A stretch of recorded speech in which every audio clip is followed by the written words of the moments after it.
This is Iain Lee, BBC Three Counties Radio. 3 minutes past 6. It's Monday, it's cold. It's cold, but there was no ice on my car. How does that work? Hope you had a good weekend. We went to see Father Christmas at, where is it? The Willows Farm. It was excellent. Excellent. It's a bit expensive. But you're not allowed to take your own photo. As soon as there was a move for... put my hand in my pocket to take out my phone, to take a picture, it was like I was withdrawing a gun. Freeze! No one... we take the pictures here, you buy them. Just a quick one on the phone. No. We're not allowed to take a picture of Father Christmas on your own phone. So, of course, you then go out and the kids are like, oh, can we have the picture? Well, it's £20. But we got our own back on Father Christmas. We cheated Father Christmas. Oh, the excellent thing about Willows is, and it is great there, by the way, it's one of the better Father Christmases. I say the better ones. It's one of the better places that he visits, of course. Is you then get to go into like a little toy shop, and Father Christmas gives you a magic key. You put the key in the lock, you enter the toy shop, and you're allowed to take one toy each. So we found this kind of what looked like a big pickup truck, and we said to our boy, take this. He wasn't sure. We said, no, take this. We think this is good. So we got it, and in the car we opened it. It wasn't one pickup truck and one car. It was 8 boxes of pickup trucks and cars. So what they'd obviously forgotten to do was open the big main box and separate them. We looked on eBay, we looked on Amazon. That's about 60 quid's worth of stuff. We're totally in profit. In your face, Father Christmas, and your no photograph rule. We'll teach you a lesson or two. Still very, very exciting to see Father Christmas. And the first time my eldest boy hasn't cried. All he did was stick his tongue out at him. He does that when he gets nervous. He puts his tongue out a little bit. Like that. I'm acting it. You can't see it. That's what he did. Very exciting. If you saw Father Christmas this weekend, how cool was that? Lots coming up on the show this morning, including... hospitals could be breaking the law if they charge disabled drivers to park. Here's something I can't get my head around. I don't know what the answer is on this or what I feel on this. Should disabled drivers get free parking? The 2 DJs who made a prank call to the Duchess of Cambridge's hospital have given unpaid interviews to Australia's main TV networks. Find out what they said later on in the show. And how important is it to learn history in school? Some schools are now dropping it altogether, which seems crazy in my mind. I think history is wonderful, it's fantastic, it's exciting, it's full of horrible murders, nasty deaths, weird diseases, it's brilliant. If you want to get in touch, lots of ways. You can email 3cr@bbc.co.uk. You can send us a text, 81333, start your text 3CR, or you can give us a call, 08459 455 555. BBC Three Counties Radio. Now here's a question, and I don't know the answer to this. I don't know what I think on this. Do you think that disabled people should have a right to free car parking outside hospitals? 37 NHS trusts, including the Luton and Dunstable and the Lister and Stevenage, charge disabled drivers regardless of where they park. Disability rights lawyer Chris Fry says they could be in breach of the law, and we'll speak to him after 7 o'clock. But this is what some people outside the L&D hospital think. You have to pay here, don't you, for disabled? Do you think that's right, that you have to pay? No. I think it should be refunded. Last year my daughter paid £100 because I've been in and out of the hospital. £100 the car park. Is there no way of getting that money back? You can have a concession of £4 for 24 hours, but if someone's in hospital for 2 or 3 weeks, it soon adds up. It's not well advertised either that there are concessions. We should have to pay something, but not the hourly rates that they do. No, well, I've got a disabled badge in there.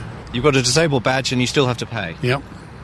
And what do you think about that? I don't like it at all. Can't repeat it, I don't think. Not repeatable? No, not repeatable. Disabled people are able to claim extra benefit to help compensate with the extra costs they may need for getting out and about. And as everyone is finding things economically very difficult now, I suppose we all have to accept extra costs. I've got a special card, haven't I? Disabled badge. Does it seem right that you have to pay? No.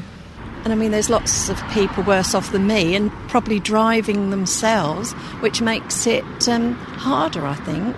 No, I think they take too much for everything, whether you're disabled or not. So what do you think about having to pay for your mum? Yeah, it's hard for anyway, because as you see with a walking stick and everything, especially when it was snowing and the ground was slightly icy, we couldn't get parked in here, so we had to park in the further car park, which is quite away from the hospital, really, and it was quite a struggle for you to walk to the hospital, wasn't it? Yeah.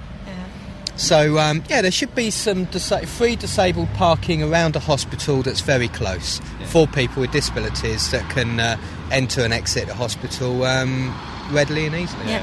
We're just going to pick my husband up, and he's on a Zimmer frame, so it's even worse, you know. Tony Fisher there speaking to some people outside the L&D hospital. Well, Douglas Campbell is an independent consultant on driving and disability from Milton Keynes. Morning, Douglas. Morning, Iain. Should disabled people park for free? No. Thanks very much for coming on. Why do you think not? I think there are two issues getting horribly confused here. Yeah.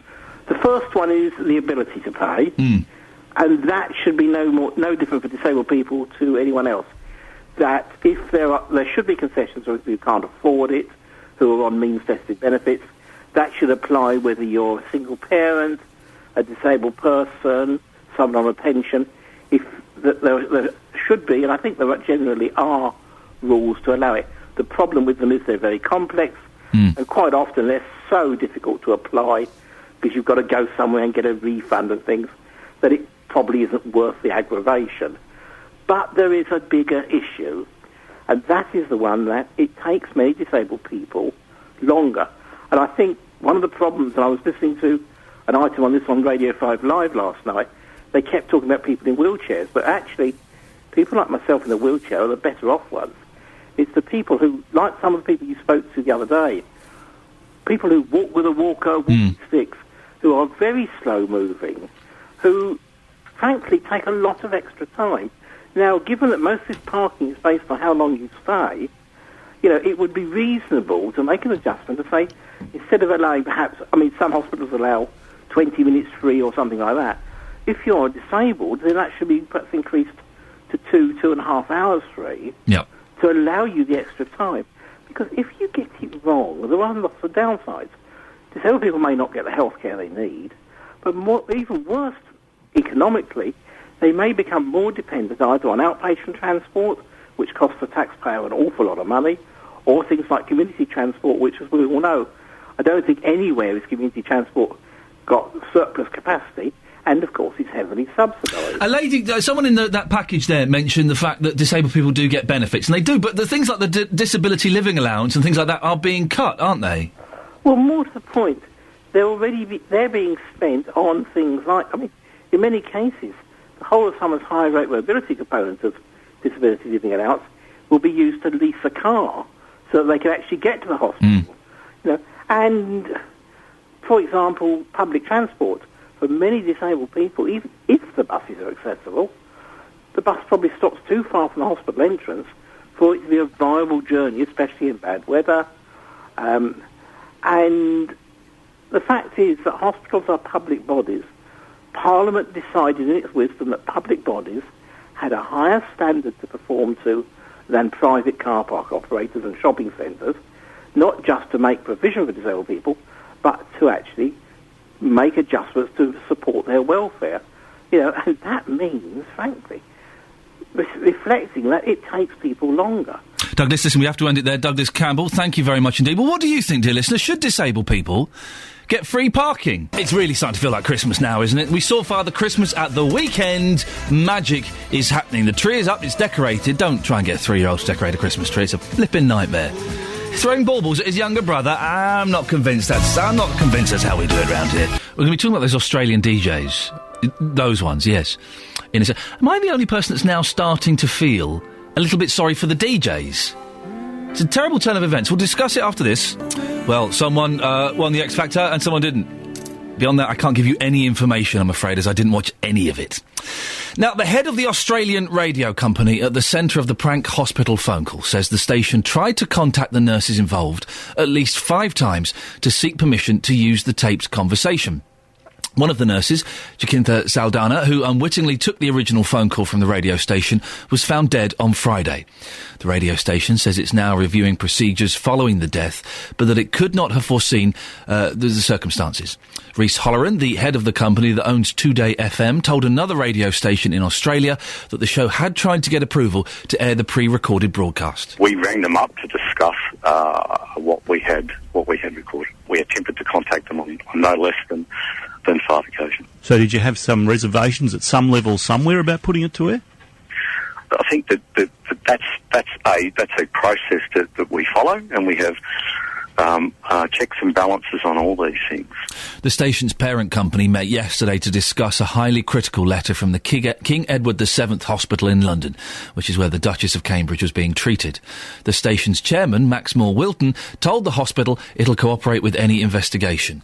In spite of the alleged attempts to gain permission, our correspondent, Duncan Kennedy in Sydney, says laws in Australia may have been broken by airing the conversation. Firstly, the Surveillance Act in Australia says that you can't record a conversation without the other person's consent.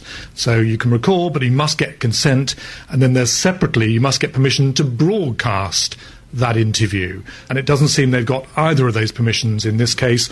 In an earlier statement, Mr. Holleran said that his lawyers say that they didn't break any laws. Well, an inquest into Mrs. Saldana's apparent suicide is due to be opened in the next few days. She had answered the presenter's call and, believing they were members of the royal family, put them through to another nurse who described Kate's condition in detail. Nurse Saldana's family are said to be devastated. Father Tom Finnegan is from the church in Bristol, which her family attend. The whole events of the last few days have really knocked everybody, and everybody, are trying to see what they can do just to help the family, and essentially what the majority of us can do is just pray for them at this time. Meanwhile, the two DJs at the centre of the tragedy have given unpaid interviews to Australia's main TV networks to be broadcast in a few hours' time. Channel 9 says it spoke to Mel Gregg and Michael Christian for a couple of hours about the call and its aftermath in what it describes as a raw and emotional interview. It's due to be broadcast at 7:30 this morning, UK time. The two DJs haven't been on air since news broke of the nurse's death. Now, this is such a terrible, tragic turn of events, isn't it? We were talking about this the other day, and I dismissed the prank call. And then I was thinking about it over the weekend. Actually, I've done loads of them. And got in quite a bit of trouble for it. Nothing as serious as this, of course. But part of me, I feel a little bit sorry for these DJs, because they would never have wanted this to have been the outcome. And you can't speculate as to what happened in that young lady's world. I would imagine that there are... I'm about to speculate now. I would imagine there are other things at play in her life. And whatever the reason, it's very sad. Of course it's sad when someone takes their own life in that way. But there's now a witch hunt for these two DJs. All they did was phone up. They shouldn't have done it. You shouldn't phone up a hospital and do a prank call. You shouldn't, try and get access to a sick woman. Of course you shouldn't. But I feel a bit sorry for them. Do you? Am I alone in feeling a bit sorry for these DJs? I could be. I might be going completely out on a limb here. Could you give us a call? OK, so I'm kind of toying with growing a beard. I'm toying with growing a beard. It's only I think it's like day 6 or 7, right? And a picture has been put on Facebook. Facebook.com/BBC3CR. A picture has been put on Facebook, and on Facebook, on Twitter, you're mocking it, going, well, someone said it looks like you've got a dirty face. No, it's only day 6, and the picture was taken using the flash, which has bleached it out a bit. So I'm demanding that the Iain Lee Show social media team come back downstairs immediately and take a photo sans flash. It looks better without the flash, all right? Jeez, you guys. They're prompt. They're very, very prompt. The social media team has been down. They've set up the lights and equipment and taken the picture sans flash. Facebook.com. I know, there's more important things going on in the world in my beard, but my ego will not allow this to lie. Facebook.com/BBC3CR or at BBC3CR on the Twitter. Go and have a look. The picture will be up there in approximately 45 seconds. Have a look at it without the flash. That's a little bit more manly. While we're waiting for that to be uploaded, let's get the latest news and sport with Catherine Boyle. In cricket, finally, England won the third test by 7 wickets in Calcutta to go 2-1 up in the series. That's your latest news and sport. More from me at 7 o'clock. Catherine? Yeah. Question that's been bothering me all weekend. Oh, right. Calcutta Is that what we used to call Calcutta? Yeah. Thanks very much. Across beds, hearts and bucks, this is BBC Three Counties Radio. It's Istanbul, not Constantinople. Coming up in the show, find out why so many bicycles are being stolen at Luton train station. Our reporter Gareth Lloyd is there. It's not him stealing them, he's there to... he might catch someone stealing one, you never know. And how important is it to learn history? Some schools, and I find this amazing, have stopped teaching history altogether. We're also asking this morning, couple of questions so far. Do you feel sorry for those Australian DJs now, caught up in this horrendous mess? And also, should disabled people get free parking at hospitals? Johnny in Wiltshire has texted in. No, on the Facebook, I think, actually. Facebook.com/BBC3CR. Most hospitals charge for parking, but if you can or want to walk a few extra minutes, there are places for free almost everywhere. And Paulwood says, I actually think no one should have to pay to park at any hospital. I've always thought the NHS was free at the point of use. Yeah, in your dreams, Paul. In about 1977, if you've ever parked in a hospital, A, there are hardly any spaces at all. And B, it's well expensive. So expensive. Just the way you are. He's tiny, Bruno Mars, isn't he? And when you smile, you could put him in your pocket and no one would notice. You could.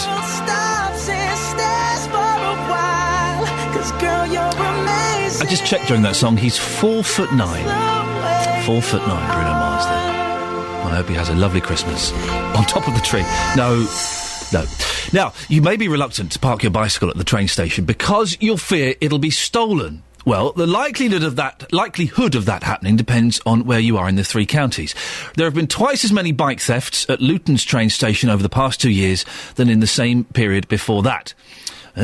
In St Albans, the number of bikes stolen has fallen in the same time. Well, we've sent our reporter, Gareth Lloyd, to the station now. Morning, Gareth. Morning, Ian. Yes, thanks very much. And how can this be that numbers here in Luton of bike thefts, damage to bikes and thefts from bikes going up, yet just down the road in St Albans, the same but happening opposite way round, numbers falling of thefts, damage and stealing of bikes. I'm with Malcolm Green here, who's you've biked this morning from the other side of town and about to get on a train to London. So you park your bike here, you put it in the bike lock and you get on the train into the capital. At the moment, where is your bike? I can't see it. It's actually in the bike rack by the front of the train station, so in plain view of everyone, really. Let's go back a while ago. Your bike was stolen. You are one of these figures from the numbers we've got. Indeed I am. I parked my bike in a normal place and went to work as normal, and unfortunately that evening I wasn't able to cycle back because I was back very late, so the bike stayed there overnight,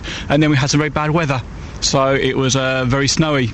So I left it there, came to it the next day, and lo and behold, there was a track going from my bike where someone had snipped through the cables. I had 2 locks on there, and had walked off with it. And when you say locks, I mean, there's a varying degree of lock, isn't there? Indeed, there is. The locks I had at the time were probably about 1-inch cable locks, so steel cable going through the front wheel, back wheel, and locked onto the frame itself through the bike rack. And was this caught on CCTV? Was anything seen or done? Well, funnily enough, when I actually reported to the police, they said they'd look into it, and they did. And they said, great, we can see your bike on CCTV. The problem was, it was snow that caused the problem, and it covered the lens, so we couldn't actually see anything when my bike was actually stolen. Have you seen any changes happen to the bike shed since your theft? No, not at all. Not at all.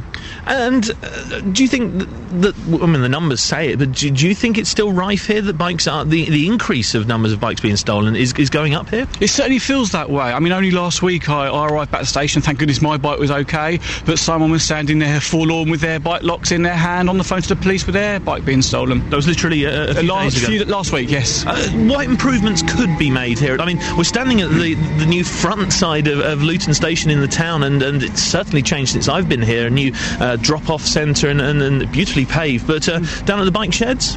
I'm not sure what can be done. I mean, they are kind of in plain view. Maybe they could move them so they're close to the taxi rank, so there's more people around, but it's very difficult. Seems though that maybe Luton train station an easy target. Certainly seems that way. I mean, I've ended up spending £130 in locks just to make sure that my bike is here when I get back from work in the evening. Malcolm, thank you very much for joining us this morning there. Malcolm Green there, who is one of the numbers we're looking at this morning, one of the bikes being stolen here. Numbers in Luton of bikes being stolen or thefts from bikes or damage to bikes going up, yet down the road on the same line in St Albans, the numbers are going down, Ian. Gareth, can I just say, you've come up with the most genius line that I'm going to use from now on. Yeah? Well, you're saying that the crimes are going up in the Luton station, and they're going down at St Albans station, OK? That was what you took of. Yep.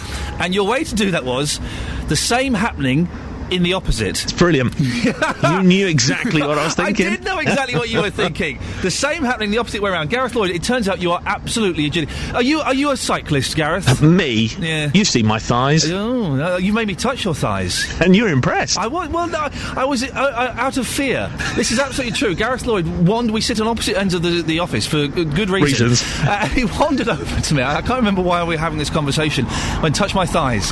With all the scandals that are going on at the moment, I'd rather not. A number of people in the office encouraged you to do it, didn't they? Yeah, they did, the women, and I did, and you've got thighs like lead, Lloyd. Mm-hmm. And the rest of me. Yeah, and with that, we cut him off. I don't want to get embroiled in that. Honestly, he made me touch them, and they were hideous. Absolutely hideous. 08459 455 555, if you want to give us a call. On disability and parking for free, we're asking this morning, should disabled people be able to park for free in hospitals? Emma's emailed him. The reason for qualifying for a disability badge is judged on the medical condition of the individual. It's not based on the ability to pay. So, oh dear, put up and shut up. Unless you're on benefit, why should we all have to pay for a millionaire or a company director to park? They get spaces which are near to the entrance of a shop or hospital entrance, and that is the main and only criteria that they should have. A text on the parking. And the DJs, look at this, you're ticking both boxes, and thank you. I thought disabled parking is to get people as close as possible to their destination. They should pay at a reduced rate. At least they don't have to go round in circles hunting for a space. So it would turn out that most of you, and I'm surprised by this, most of you are against disabled people getting free parking. Part of me thinks, but their disabled benefits, the disability living allowance and a couple of other benefits whose names escape me, they're either being scrapped altogether or cut back. And you have to remember that quite a few disabled people, not all of them by any stretch of the imagination, but quite a few, a significant number, are unable to work because of their disability. So they're dependent on the disability living allowance and these other benefits that are being cut or scrapped altogether.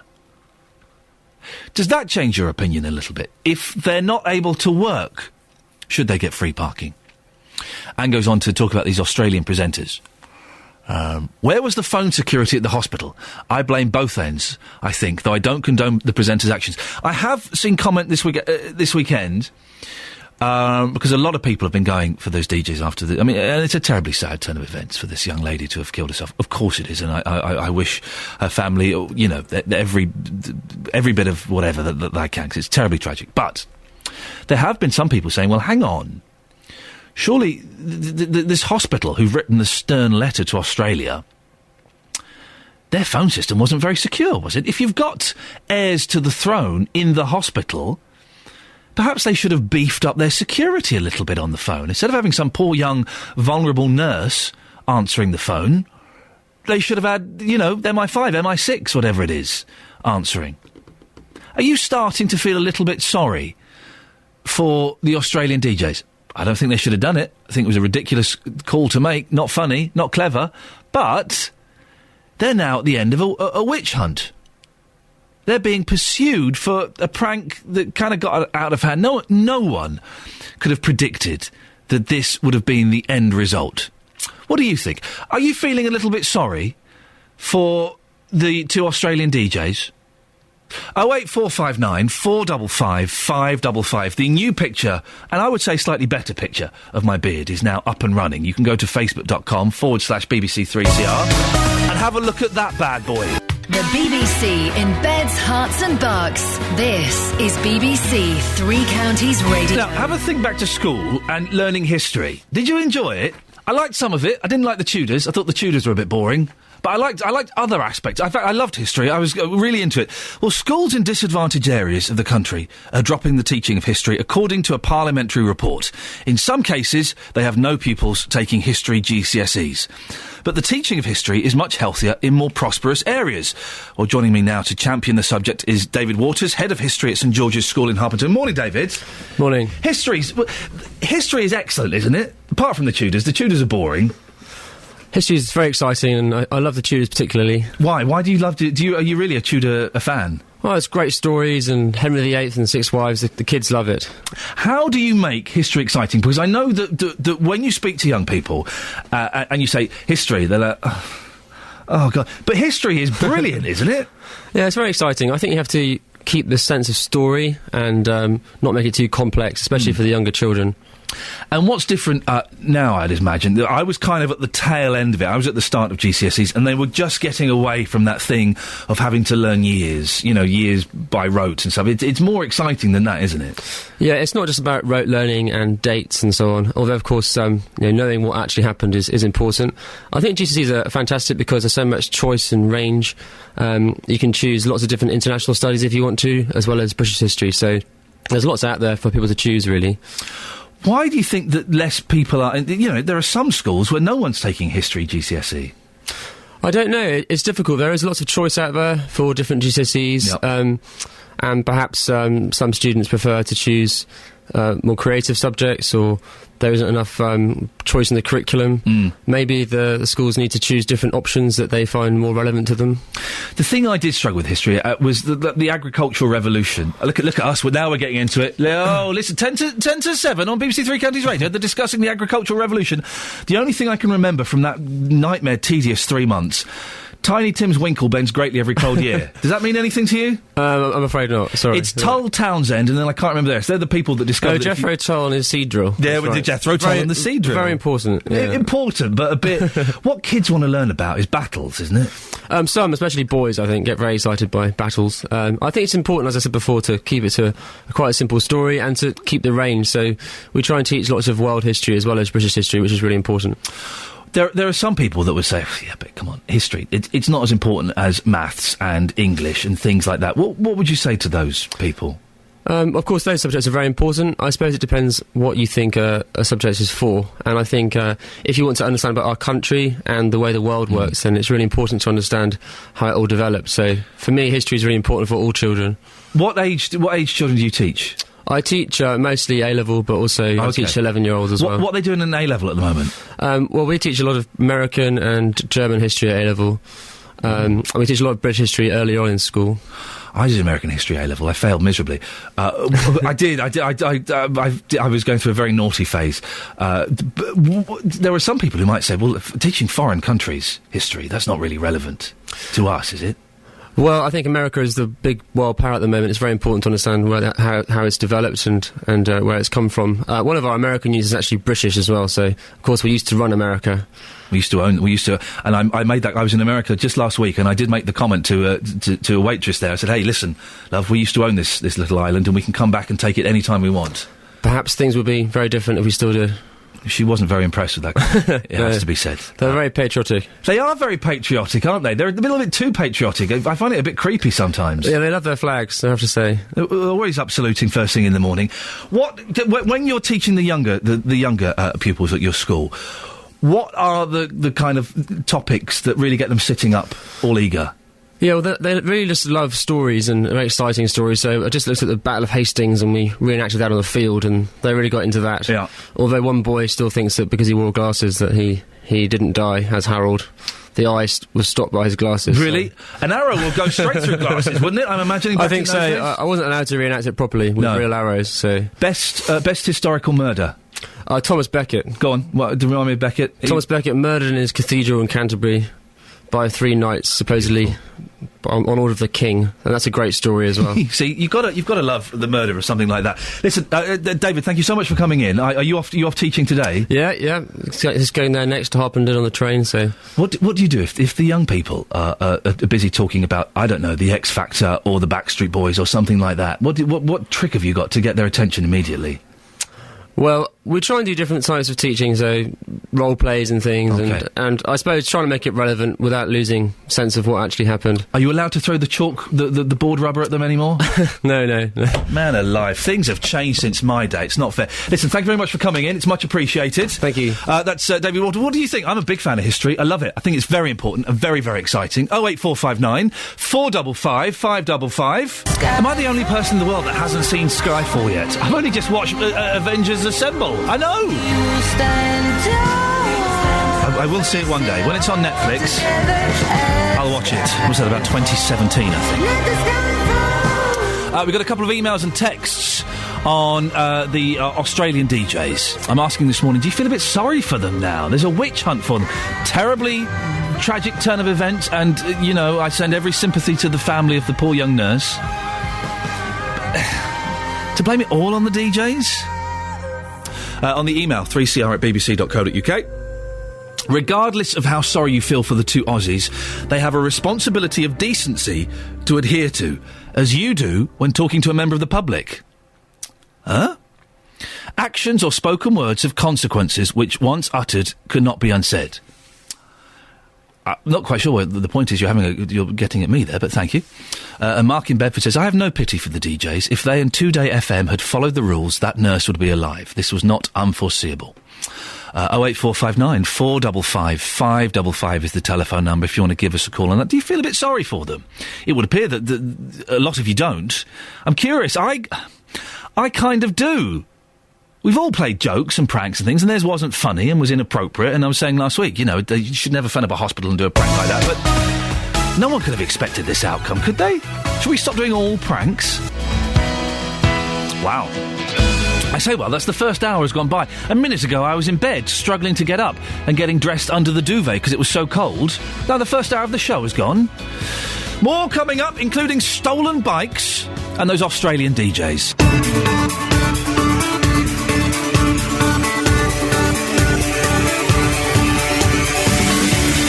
The internet is a horrible place, and I'm being bullied and pilloried. Is pilloried a word? Pilloried. It sounds like it's a word. I'm going to go with it.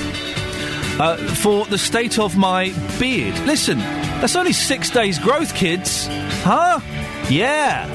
When you know that, a new picture has been taken and has been put on the Facebook page, Sans Flash avec Fullness. Go and have a look, facebook.com/BBC3CR. I'm toying with the idea. I was reminded last week by Ben, who works in the office, that on a show just a couple of months ago on this very station, I said that all men with beards are perverts. I stand by that statement. Coming up in the next hour of the show, lots of stuff that I know you'll like to have your say on, including, should everyone have to pay to park at hospitals? 2 hospitals in the 3 counties are charging disabled people. A disability rights lawyer says they could be breaking the law. Are you feeling a little bit sorry for the Australian DJs who made the prank call to the hospital where the Duchess of Cambridge was staying? An interview with them is going to be broadcast in about half an hour's time, and we will give you an update on that. And we reveal how many bicycles were stolen from railway stations in Beds, Herts and Bucks this year. Not great news if you park your bike in Luton. If you want to get in touch, facebook.com/BBC3CR. You can text 813... 8133. What is it? 81333. There we go. We got there in the end. 81333. Start your text 3CR. Or you can give us a call. And this is the best way to do it. I can see we've got a couple of lines free. So pick up the phone, 08459 455 555. BBC Three Counties Radio. And I know you'll want to give me a call and talk about this. Do you think disabled people should have a right to free car parking outside hospitals? 37 NHS trusts, including the Luton and Dunstable and the Lister and Stevenage, charge disabled drivers regardless of where they park. This is what some people outside the L&D hospital think. Does it seem right that you have to pay? No. And I mean, there's lots of people worse off than me and probably driving themselves, which makes it harder, I think.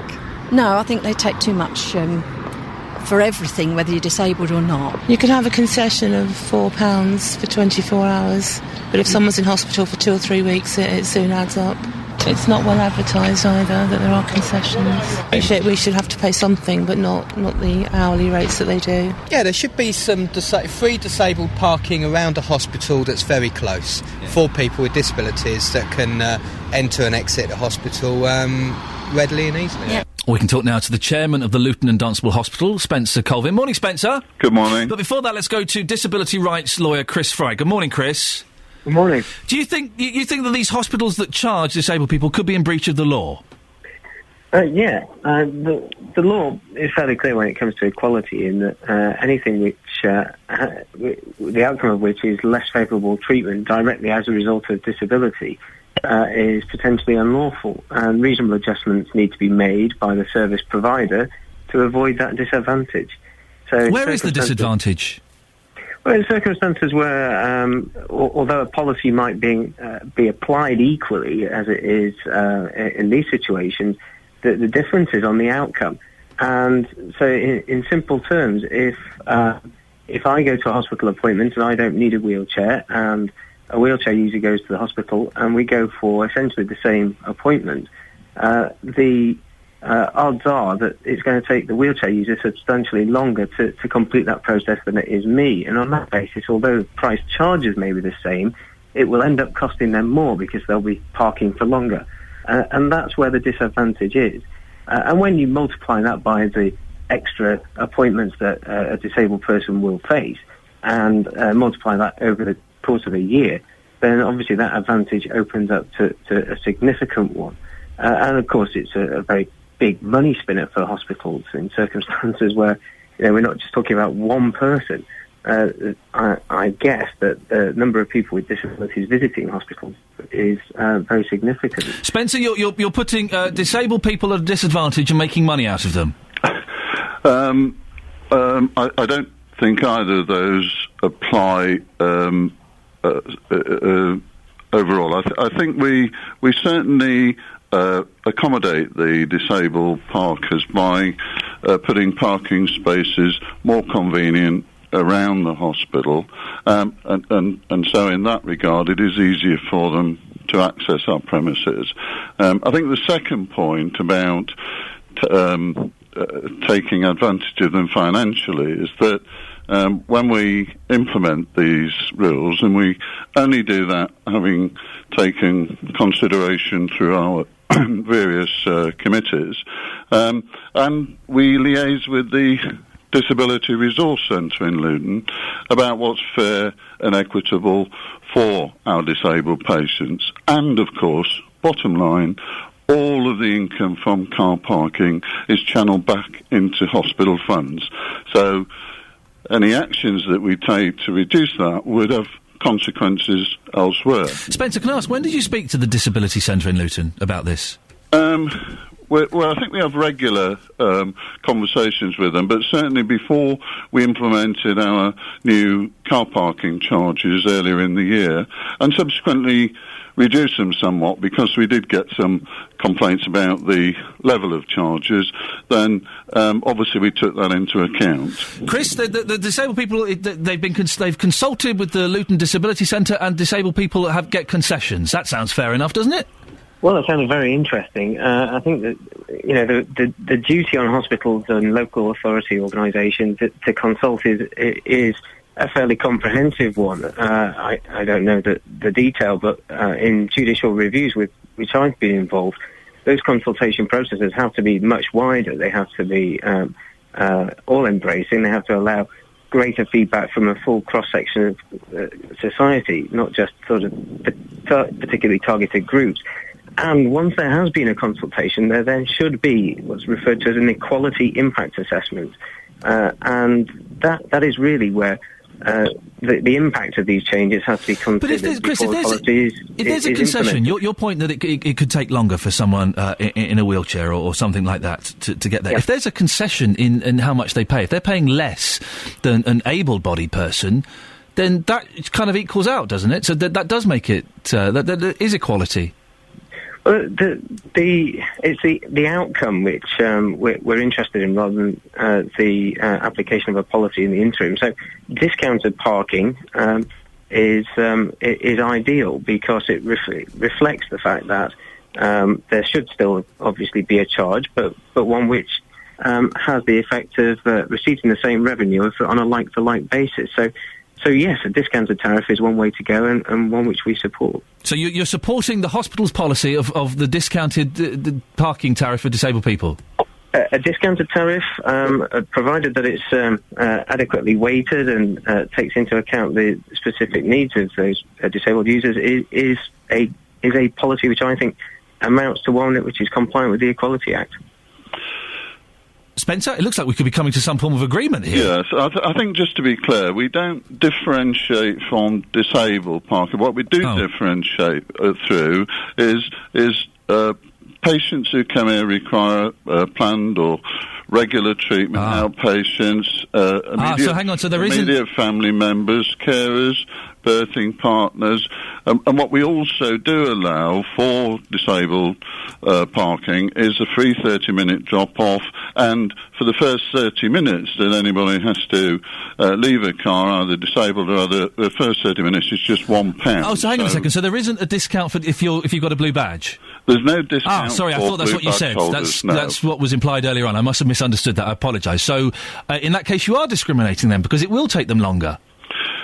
We don't feel we're discriminating, and in fact, as I said, when we speak to Luton Disability Resource Centre and we speak with our Equalities Committee, then the feeling is that there should be equality of charging. But there isn't. But Spencer, now I understand exactly what you're saying. Sorry, I obviously misunderstood the point you were trying to make. There isn't an equality, is there? Because it will take longer, and I know this through personal experience, for someone who has to get a wheelchair out of the back of their car. It instantly adds time they're going to be in the car park, getting out of the car, getting the wheelchair out, getting in the wheelchair, going to where they're going, travelling back, putting the wheelchair back in. That is going to take them longer, isn't it? And sometimes substantially longer. So, in a way, that is discrimination. The car parking locations and the free 30-minute drop-off that everyone gets. Everyone gets the free 30 minutes. Are designed to... But the proximity of the disabled badge holders' car parking obviously makes it much easier for them to access the But unless you have a car park that's the size of a football pitch, it's not significantly different. And if everyone's getting the full 30 minutes... Chris, what do you make of that? I think there are 2 points, and it seems they're fairly widely misunderstood. I mean, the definition of disabled under the Equality Act, which is the tool which people can use as individuals to enforce their rights, disability is defined as something which has a substantial impact on somebody's day-to-day life and has been there for at least 12 months. Well, that opens up a whole range of categories, much wider than just being a blue badge holder, for example. There will be a very high percentage of people visiting hospitals who are technically disabled within that definition. But they haven't got a blue badge. No, well, it doesn't matter. Well, no, that's tough. If they're not, no, that's tough in that respect. We can't just broaden it to people who are a little bit disabled, but that can't get a blue badge. The Equality Act has already done that. That's ridiculous. Then the definition of disabled isn't just to pigeonhole people who are blue badge holders. Well, what disabilities fall outside of the people who are awarded blue badges that you think should get free parking? In simple terms, there may well be people who visit hospitals who are not themselves motorists, but who have to pay fees for parking. They are disabled, but they might not have the blue badge. Chris, give me a specific disability that falls outside of the blue badge scheme, which is an excellent scheme and is pretty all-encompassing, that you feel deserves free parking. I think any disability which I can't think of one disability that falls outside the blue badge scheme. So give me an example. Mobility impairments. I don't know the criteria actually in terms of travel or distance walked, which is required for a blue badge. Perhaps you do. No, Chris, can you give me? There are people who struggle with walking, whose mobility is poor. There may be a form of who don't. I can hear the sound of straws being clutched at now, Chris. For goodness' sakes, if you can't give me a specific example of one that falls out of that badge, then I think we're painting with too broad a brush. There's disability rights lawyer Chris Fry and the chairman of the Luton and Dunstable Hospital, Spencer Colvin. What do you think, dear listeners? Should disabled people get free parking when it comes to hospital or concessions. I can understand the point that Chris was making about concessions, and it can take you longer. Of course, it can take you longer to get from the car to the ward if you have some form of disability. And I really think we have to stick with the blue badge scheme here because it's pretty all-encompassing. I can't think of any, and correct me if I'm wrong, that fall outside of that scheme. Or should it be completely free? Always a cracking listen, JVS. He had a little jolly on Friday in Manchester and got a little bit boozy. Good for him. Well done. Congratulations. Back to business today, sir. Disabled parking in hospitals. We heard a lawyer who believes that hospitals that charge disabled people to park are breaking and contravening some laws. And we heard from the hospital who said, well, actually, do you know what? We're not. What do you think? 08459 455 555. Liz is in St Albans. Good morning, Liz. Good morning. Should disabled people be able to park for free in hospitals? I'm going to be a really hated person this morning. No, I don't think so. I don't know about hated. A lot of people have kind of come up with your idea. Why not?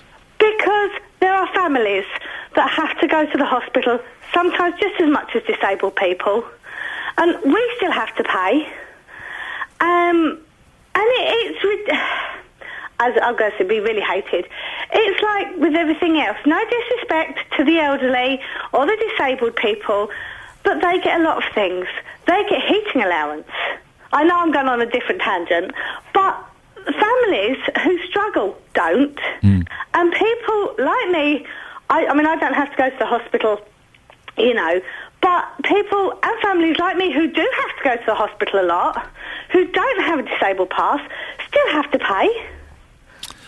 Liz, can I ask you a question? If I'm being too nosy, tell me to get knotted. Why do you have to go to the hospital a lot? No, I don't. Oh. No, if I did. Oh, if you did? Oh, okay. Yeah. I thought you... Sorry. I'm misunderstanding everybody this morning. I need to get... As my mum would say, I need to get my ears cleaned out. Okay. But can you... Do you think maybe they should get slight concessions? Because there are some disabled people, and this is just some, and I don't want to paint everyone with the same brush, but there are some who are unable to work because of their disability. And they do get a disability living allowance, although I can't remember which benefit has been scrapped. They've all been kind of put into one benefit and it's been cut slightly. So there are some that have less than other people. And it will take them longer to get out of the car and go into their appointments. So they'll be penalised because of their disability. But then people who don't have a disability are still penalised because sometimes if you have children, you have buggies, you have to get buggies out the car. I take my nan to the hospital. She's 92. Yeah. And you still have to pay for parking. She's slow getting out the car. Liz, listen, thank you very much for that. I don't think you're going to be hated. A lot of people have kind of supported that. My mum's got a blue badge. Well, she did. She lost it. How can you lose that? And we, when I drive her around and we used it, would get free parking. And I'd think, oh, yeah, nice. Bonus. But part of me does scratch my head wondering why we do get free parking. Not everywhere. Some places you don't get free parking, but it does kind of make me think, well, really? Are we entitled to this? Mum's got a bit of money, not a lot. Paying £1,300 a week to be in a care home. Anyway, that's by the by. Carol has emailed in. Ian, I was in a wheelchair with arthritis and refused a blue badge. She was refused a blue badge. I questioned it and was told it was on the grounds I might improve after hospitalisation. It was never going to improve. I needed to park and be driven to go to regular weekly hospital visits at the time. Eventually, after reapplying with my consultant's help, I got the blue badge. But I was very disabled without a blue badge in the first place. My case is not uncommon either. And Matt says, when our son was in hospital after being run down by a car, we got free parking at the hospital, as my wife and I needed to be there for extended hours, and he was a minor. If they can do it for children, why not disabled? I believe that cancer victims can get concessions too. 08459 455 555 is the telephone number if you want to give us a call on that. I genuinely don't quite know what I believe on this and what I think. I think I'm coming around to the way of thinking that perhaps disabled people shouldn't have free parking, but maybe some sort of reduction would be appropriate. 08459 455 555. Call 08459 455 555. 08459 455 555. BBC Three Counties Radio. Well, it's a story we were talking about last week. It's taken a very tragic turn over the weekends. 2 Australian DJs at the centre of the royal phone hoax tragedy are to break their silence. Mel Gregg and Michael Christian have given interviews to Australian television. Sections of the Aussie press are accusing the UK media of engaging in a witch hunt over the prank broadcast by Sydney station 2Day FM. Well, Malcolm Brown is a journalist for the Sydney Morning Herald. Morning again, Malcolm. Morning. This has taken a real turn of events with the suicide of the young lady that that answered the telephone call and put them through. Do you feel sorry for the DJs at all? Yes, I do. They did not think it through. Look, it's the Australian sport that takes a mickey out of the ponds, and that's been done since the beginning of colonisation. But this wasn't taking the mickey out of the ponds. This wasn't conning away into the royal enclosure at Ascot. This was taking the mickey out of a couple of hapless nurses at the hospital who are unprepared for it. And that is being recognised now throughout Australia, and a lot of quite valid scorn has been poured onto the radio station at 2Day FM and onto the DJs. Last week when we spoke, Malcolm, there hadn't been the level of outrage in Australia that we had here. Now there has been this tragic turn of events. What's the mood like regarding this story now? Well, the mood has certainly turned quite dark and sour against the station. Is very much on the defensive. They've suspended advertising till next Monday as a mark of respect. They had advertisers were threatening to pull out anyway. Gregg and Christian were taken off air indefinitely. They've now broken their silence and given their talk to the television, but their future is still very much under cloud as to what will happen to them. A lot of people have been sending emails and other messages to the radio station saying it has blood on its hands and do you feel proud of yourselves now? And that, I think, is quite valid response, and it's a widespread response. The interview is going to be broadcast, I think, in about the next half an hour or so in Australia. I'm assuming it's going to be, well, but maybe I'm wrong, one of the most watched TV news events in quite a while, is it? Oh, yes, there'll be a lot of people who are very interested in what they have to say. But they've had their critics who are talking about taking them off air for good, and their defenders, including an influential columnist, Peter Fitzsimons, who said that the reaction was going out of proportion. Also, Jeff Kennett, the former Premier of Victoria, who is the chairman of Beyond Blue, which is an anti-depression or a depression organisation, warned about the persecuting these two because he fears that they might fall into some sort of suicidal depression themselves, and that is quite a valid concern. And the authorities are going to be investigating this, are they? Yes, we've had the word that the Scotland Yard has made the contact with the Australian police. There's also it's clearly a breach of journalistic ethics not to declare yourself as a journalist, and it is a possible breach of the Telecommunications Act to record someone without their consent. I don't think it'll fall into criminal charges, but certainly it is being investigated, and the licence of 2Day FM is also a matter for review, given that 2Day FM has offended before in various matters with a renegade broadcaster at Compare, Kyle Sanderland, who's done some outrageous things. So they've been in the gun before, and it may be the time of truth will come when their licence is up for review. Malcolm, listen, I'm sure we'll talk to you again about this at some point. Can we also get you on for a jollier story at some point? Yes, you can. We will put in a call. Malcolm Brown there, who is a journalist for the Sydney Morning Herald. Paul's in Bletchley is on the line. Morning, Paul. Morning, Ian. What do you reckon? Do you feel a bit sorry for these two DJs now? No, I think the real crime is that the British media put the recording out, and not only that, named the nurse at the time. I'm sure Radio 5 Live and a lot of other stations, I'm not saying yours, very quickly put it out, name the nurse, and the pressure was on her then, I mean, even if they'd played the recording, they should have never named the lady. And she probably obviously felt a terrible amount of shame, but if she hadn't been named, she could well be alive today. Do you know, I haven't heard the call. The only bit of the call I've heard, and I think it was on 5 Live, was the bit where this young lady answered the call and put them through. Yes. That was the only bit, and I know the BBC was under strict instructions. As soon as it came out that medical information had been given out, you ain't playing that, and we all got an email saying, do not play this email. this recording. But so you think that by naming... The thing is that... It's confusing, isn't it? Because that information and that recording was in the public domain. You know, it is out there. I could Google it and find it right now, the whole recording. Yes, yeah. I mean, obviously they didn't play when she put her through to the nurse on the ward and then she started giving the details. But, yeah, you know, it should never have... She should certainly have never been named. And who named her? Did the hospital give her name out? I mean, you know, the pressure was on her then, and... yeah, it's a total terrible thing, really. I mean, did they have her permission to name her? That's another thing, you know. I mean, they should have gone to her and said, "Look, we've got this recording. Are we allowed to name you?" I mean, you know, was she asked? I mean, she'd probably. I think it was apparently at 5 o'clock in the morning. She was probably just finishing a night shift, working all night as a nurse, and she got this call come through. And what do? You've supposedly got the Queen of England on the phone. Do you ask her date of birth and national insurance number to confirm the? Well, Paul, I think you're right. I've got to end next. We're running out of time, but there have been people who said, well, come on, the hospital needs to accept some responsibility for not having a stricter security system in place. I don't know. Text 81333. Start your message with 3CR. Text charged at the standard network rate. This is BBC Three Counties Radio. Well, the Australian interview with the DJs is being broadcast now, and we'll give you updates on that as it happens. Coming up in the next half an hour, British astronomer and broadcaster. Forget the astronomer stuff. Forget the astronomer stuff. He was the games master. Yeah, he helped geeky kids who got stuck on Mario. He told them what to do.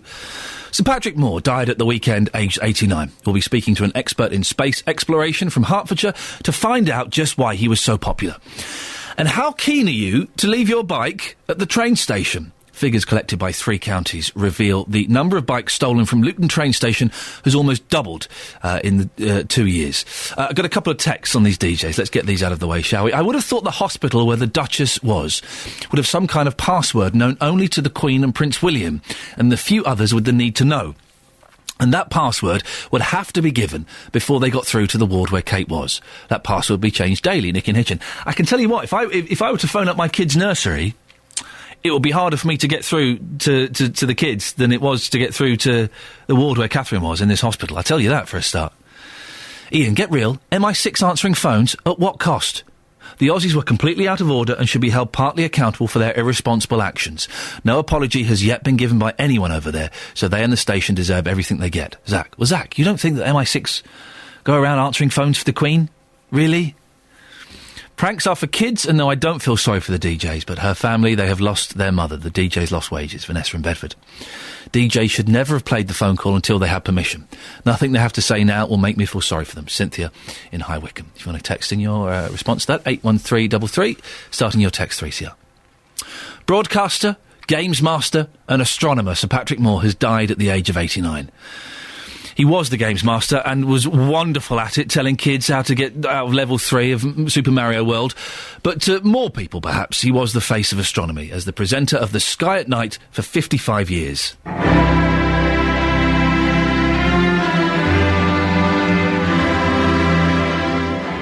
When I began doing The Sky at Night, our ideas of Mars, they were different. We thought there might have been lakes down in the Perth, for example, and the entire thing was different. And astronomy now is such a fast-moving science that it's bound to catch the interest and maintain it. Because I'm a solar system man, and now we're looking far into space with our great telescopes, trying to find out the origins of the universe and how far we can go. And that to me is immensely exciting. I rather span the ages. I've met the first airman, Orville Wright. I know the first man on the moon, Neil Armstrong, very well. I met the first man in space, Yuri Gagarin. And I wonder, what's going to happen in the next 100 years? I won't see it. You'll see a part of it. But I think now, in 100 years, our present-day astronomy will seem very antique.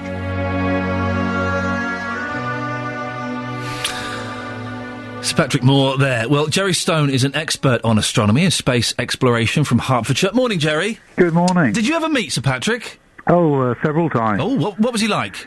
Oh, he is a terrific guy. He is always very friendly, very willing to help people out and to encourage an interest in astronomy. Where did you meet him? This is a completely foreign, or let's say an alien world to me, Jerry. Do you astronomers kind of have all shindigs and get-togethers and astronomers' do's? Well, we do, actually, although that's not quite where I met him. I've got to say, I can't remember the very first time I saw him, but I saw him, for example, at Astrofest, which is a big astronomy event that takes place in London in February each year. And I've also been to his house a few times for various events. Why was he held in such high regard with astronomers? He had an incredible knowledge, and he was really a true expert in it, despite having had no formal education in astronomy. He started off his interest when he was about 6 years old. His mother gave him a book about astronomy, and he was hooked. And so many people find it so fascinating because, amongst other things, you don't actually have to go and study for years to learn about it. Anybody can carry out astronomy just by going outside and looking up. And in fact, if people do at the very moment, they'll see a beautiful crescent moon. The moon looks weird this morning, Jerry. We noticed that as we came in. Yeah. What on earth is that all about? No, it's... I mean, the moon goes through its various phases during the month, and at the moment we've got a beautiful crescent in the morning sky. Jerry, what do you think Sir Patrick Moore's legacy will be? I think the fact that he inspired millions of people to observe the sky and to take up astronomy. I think that the number of astronomical societies that there are, not only in England but around the world, is due to him in no small part. But the amazing thing, though, was that he always insisted that he was only an amateur. I mean, he was never paid as an astronomer. Well, he says he was an amateur. His maps of the moon, if I've got this right, were used by NASA. Absolutely. That's incredible. And that's from using a telescope. Obviously, he never went up there, did he? Of course. That's right. And I think that one reason that he kept insisting that he was only an amateur was that he was effectively saying, if I'm only an amateur, then anyone else can do what I do. And, that was a great encouragement to people. But his work is phenomenal. I mean, he wrote loads and loads of books about astronomy. In fact, I had... one of my first astronomy books was called Guide to the Moon by Patrick. And in fact, I still refer to it today. Jerry, listen, we have to leave it there. Thank you very much. Jerry Stone, an expert on astronomy and space exploration from Hertfordshire, talking about the death of Sir Patrick Moore. Across beds, hearts and bucks, this is Iain Lee on BBC Three Counties Radio. So, disabled people parking outside hospitals. Should they park for free? 37 NHS trusts, including the Luton and Dunstable and the Lister and Stevenage, charge disabled drivers regardless of where they park.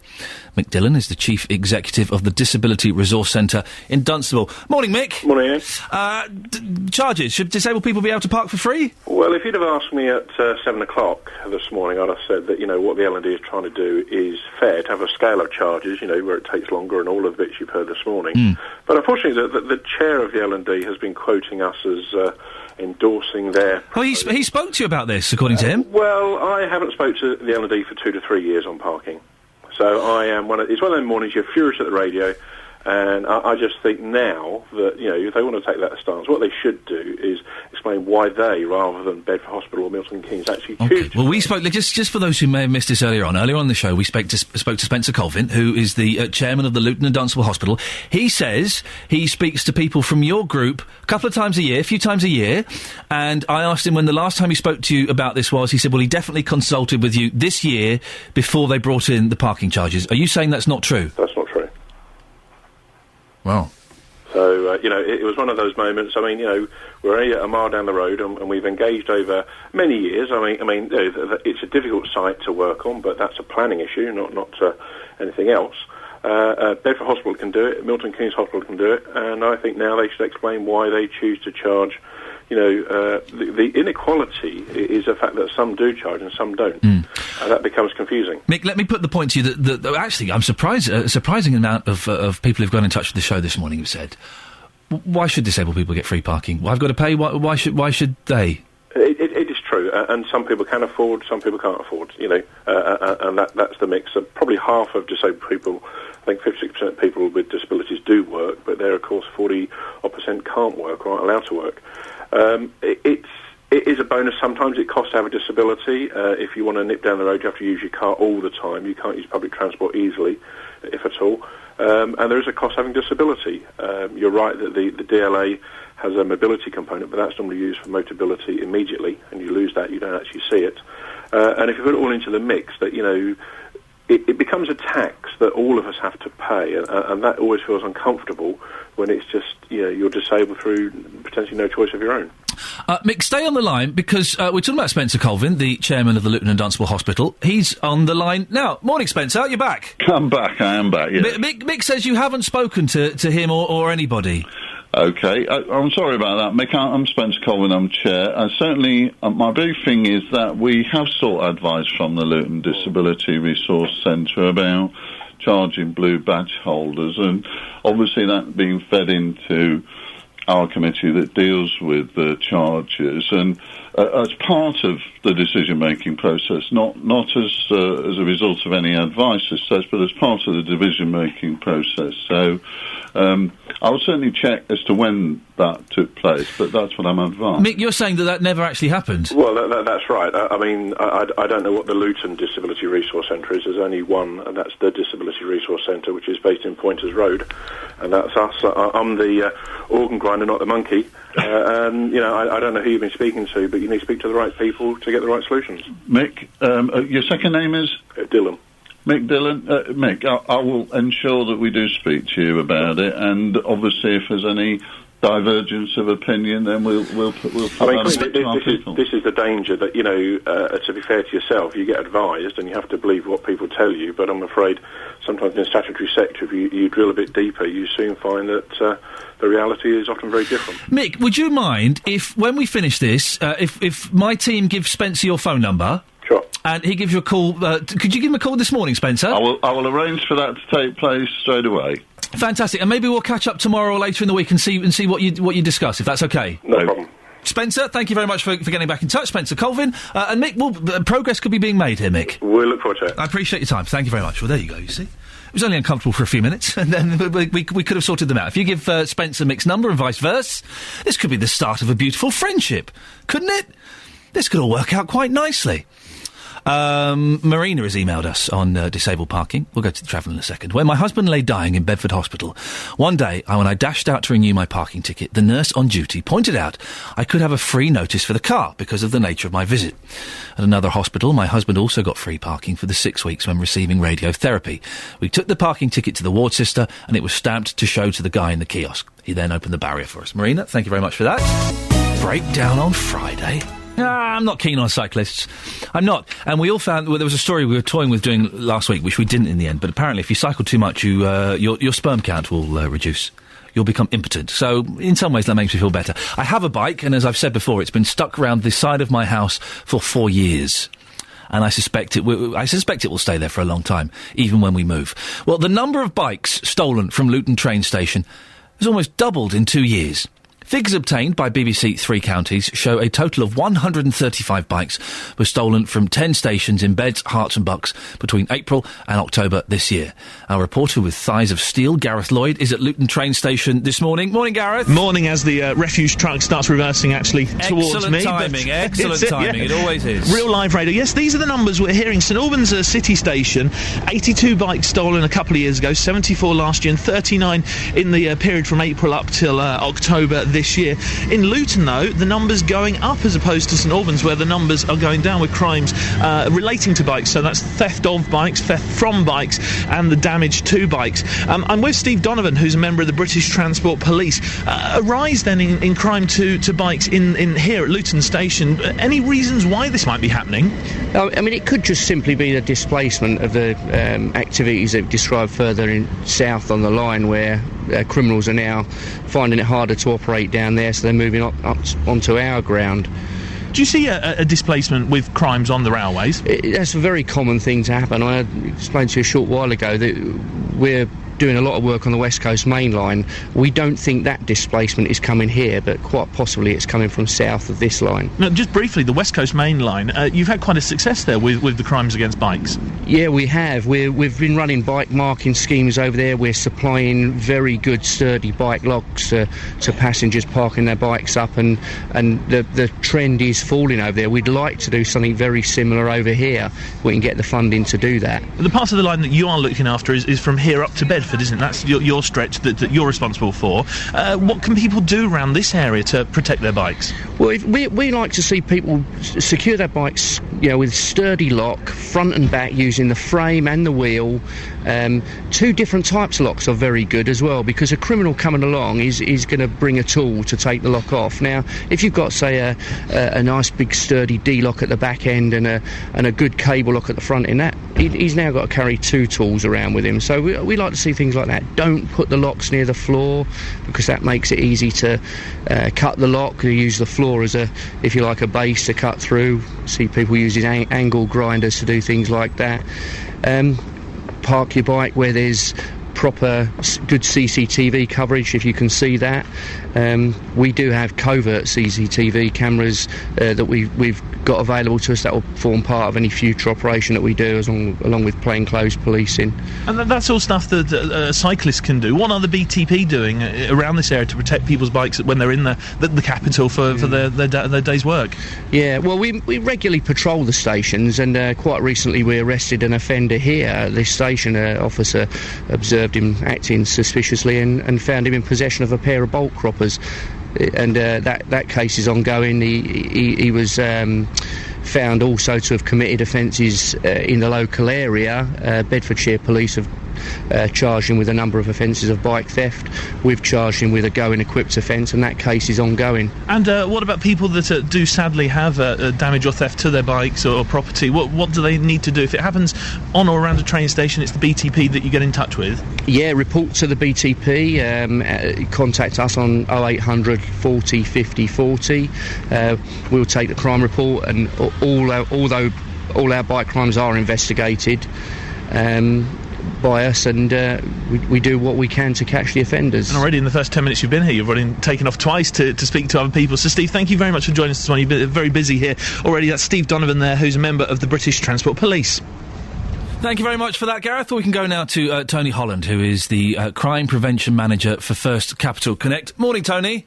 Good morning, Ian. What do you do with the British Transport Police to combat crime? Well, I mean, on First Capital Connect, we're very passionate about reducing crime overall, and with partnership with BTP, I mean, we're funding additional policing to the tune of over £1 million a year, so that we've got additional dedicated policing resources policing our station and our network. Why do you think so many more bikes were taken from Luton in particular? St Albans figures are down. I think, as Steve mentioned earlier just now, he was talking about displacement, and it is something that we do see. A lot of energy goes into reducing cycle crime at places like St Albans, where we've got parking for lots and lots of bikes.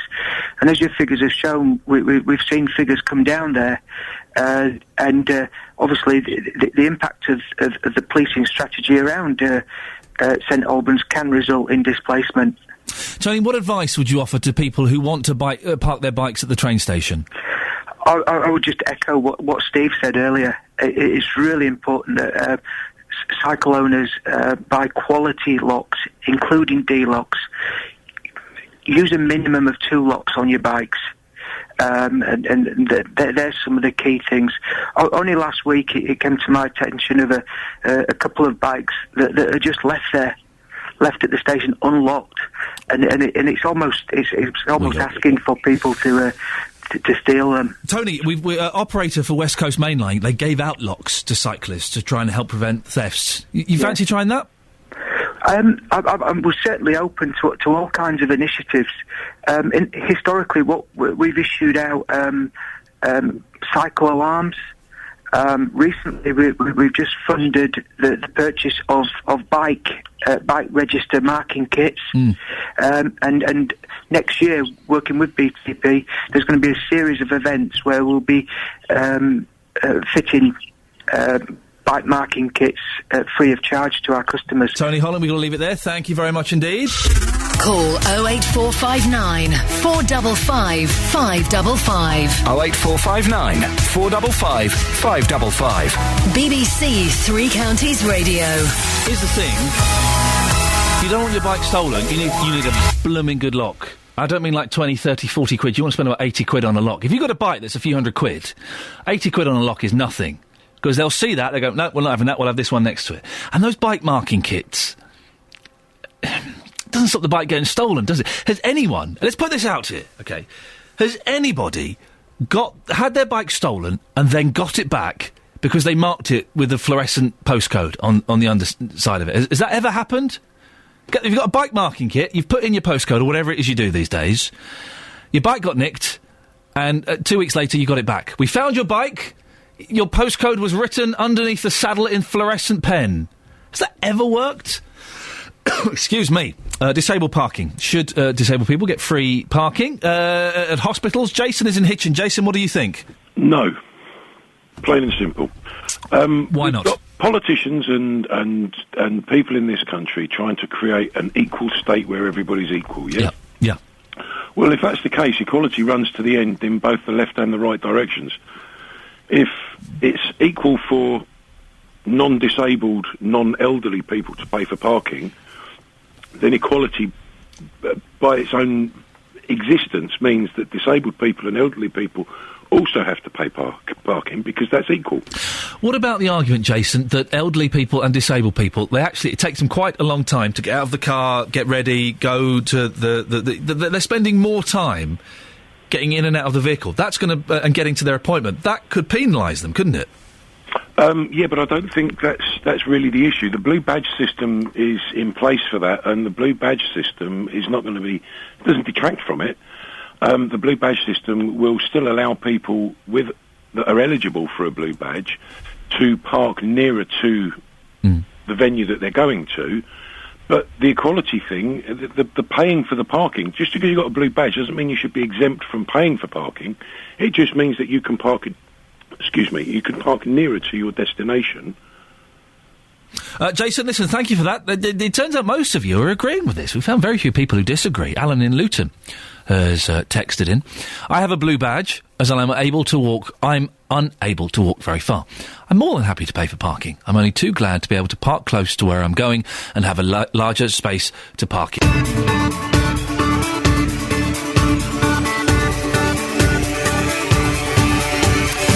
To get this music to play now that you're listening to now, I have to press a button.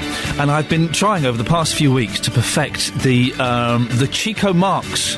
Remember on the Marx Brothers films, some of you will get this reference, when Chico Marx is playing the piano and he goes to the note right at the top and he's pointing his finger and he kind of dips it. I've been trying to do that with this button to very little success. I tell you what, tomorrow, don't worry, Ol, it's an old person's reference, you wouldn't get it, it's black and white. Tomorrow we'll film me trying to hit that button Chico Marx style, and we'll see if I can get it right. Right, indulgence aside, let's continue with the show. Australian radio hosts at the centre of the Royal Hospital hoax say they are, quote, gutted and heartbroken, unquote, over the death of the nurse from King Edward VII Hospital. Do you feel sorry for them? Hospitals could be breaking the law if they charge disabled drivers to park. Do you think disabled drivers should get free hospital parking? And find out why a group of people in part of Luton are to get a £1 million lottery windfall. BBC Three Counties Radio. The two DJs who made a prank call to the Duchess of Cambridge's hospital have given unpaid interviews to Australia's main TV networks.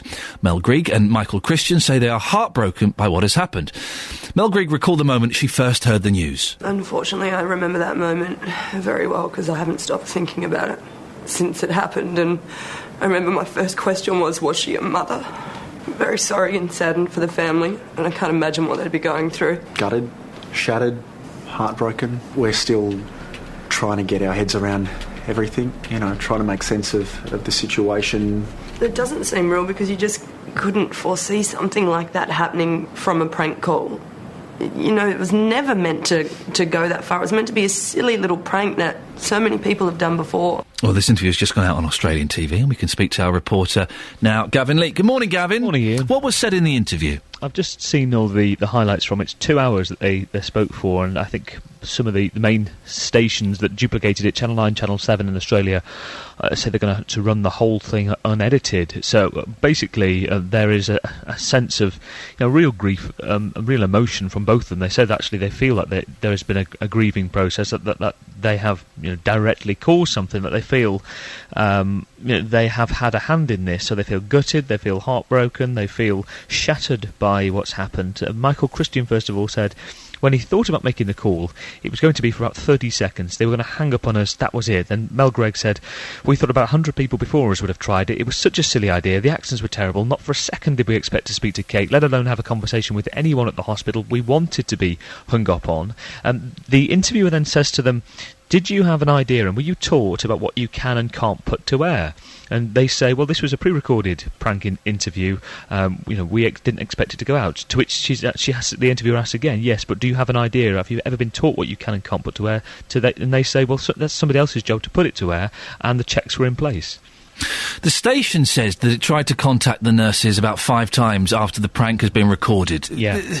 Do we believe that? It's taken a while for that to come out, hasn't it? Well, this is from the head of the Southern Cross Austeria, which is the parent company of Today FM. This is a man called Rhys Holleran. He basically asked on Melbourne radio station last night, put into context what happened. He said they tried several times, at least 5, he said, when pushed, to phone the hospital to get permission. What he doesn't say, he doesn't make clear whether he was trying to get through to the management or nurses, or simply to say that this is Today FM, can somebody call back? And imagine how many other calls the hospital may have got.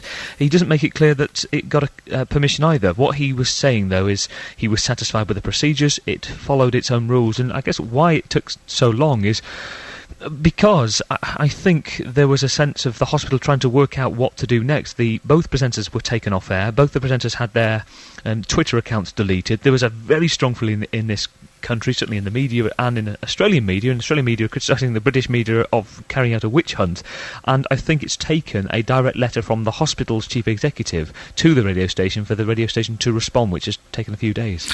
Gavin Lee, thank you very much indeed. I tell you what, it's all very sad, and with my greatest sympathy is with the family involved. Of course it is. What a tragic turn of events. The phrase witch hunt was used there. I think that's right. Listen, I think that's right.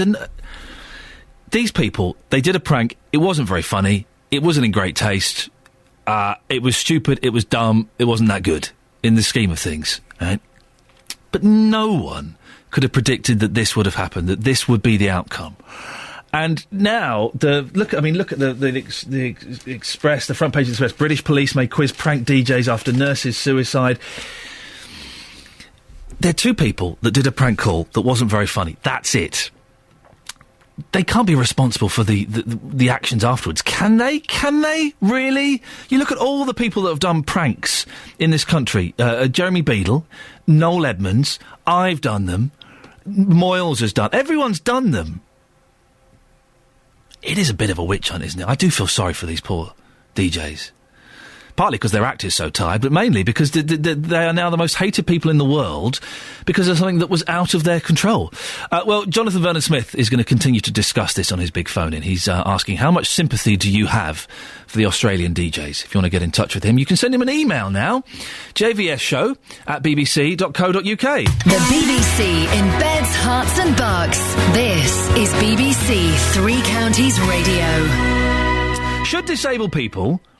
and it's such a broad... disabled people, and we're using slightly lazy language here this morning, and I apologise for that. I know it's more nuanced and layers than that, but this is what we're going with. Should disabled people be allowed to park for free in hospitals? Patricia is in Leighton Buzzard. Morning, Patricia. Morning. What do you think? Should disabled people get free parking in hospitals? Well, I think disabled people should, but then I think that everybody should in those circumstances, because visiting and some of your relatives or husband, wives, whatever, a very, very emotional time. So across the board shouldn't pay, really, in my mind. Well, listen, I agree. I think there should be free parking in hospitals, but that is a thing from the past, Patricia. That is never going to happen. And also, people would take advantage of that. I've heard stories of people parking for free in hospital, popping down to Tesco, doing a bit of shopping, then going up to Marx's. And so you kind of do have to charge. And hospitals are being squeezed. So we're never going to get rid of paid parking at hospitals. Why should disabled people be treated any different from able-bodied people? Oh, there, you've got me there. Oh. It's just that, no. Did I win that argument, Patricia? Yes. Oh, well, there we... Will you come back and and have another argument with me one day? Maybe you can get the better of me? Yes. Excellent, Patricia. Thank you very much. OK. There we go. Wasn't necessarily an argument. I was just putting forward a counterpoint. But that seemed to be enough to disarm her and reduce her to the quivering wreck that she became. Patricia, thank you very much indeed. 08459 455 555 is the telephone number if you want to give us a call on that. Iain, do stop moaning. Badge holders. I have a condition that comes and goes, therefore I receive no help of... I didn't realise I was moaning. I receive no help of any kind at all. Not only do I have to go to hospital in London immediately, I have to fund my own transport. £700 last week. A few bob to park. Think yourself lucky. Kind regards to all. Elizabeth. Oh, she's saying... she's telling badge holders to stop moaning. Not me. I do apologise, Elizabeth.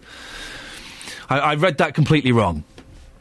On the subject of those Australian DJs, Laura is in Bedford. Morning, Laura. Good morning. Do you feel sorry for these two Australian DJs? I do in part, yes. Tell me why. Yes, I do. I just, from the coverage over the weekend, I mean, when it first came out, I was just absolutely devastated. I mean, when it was said on Roberto's, I was like, oh my gosh.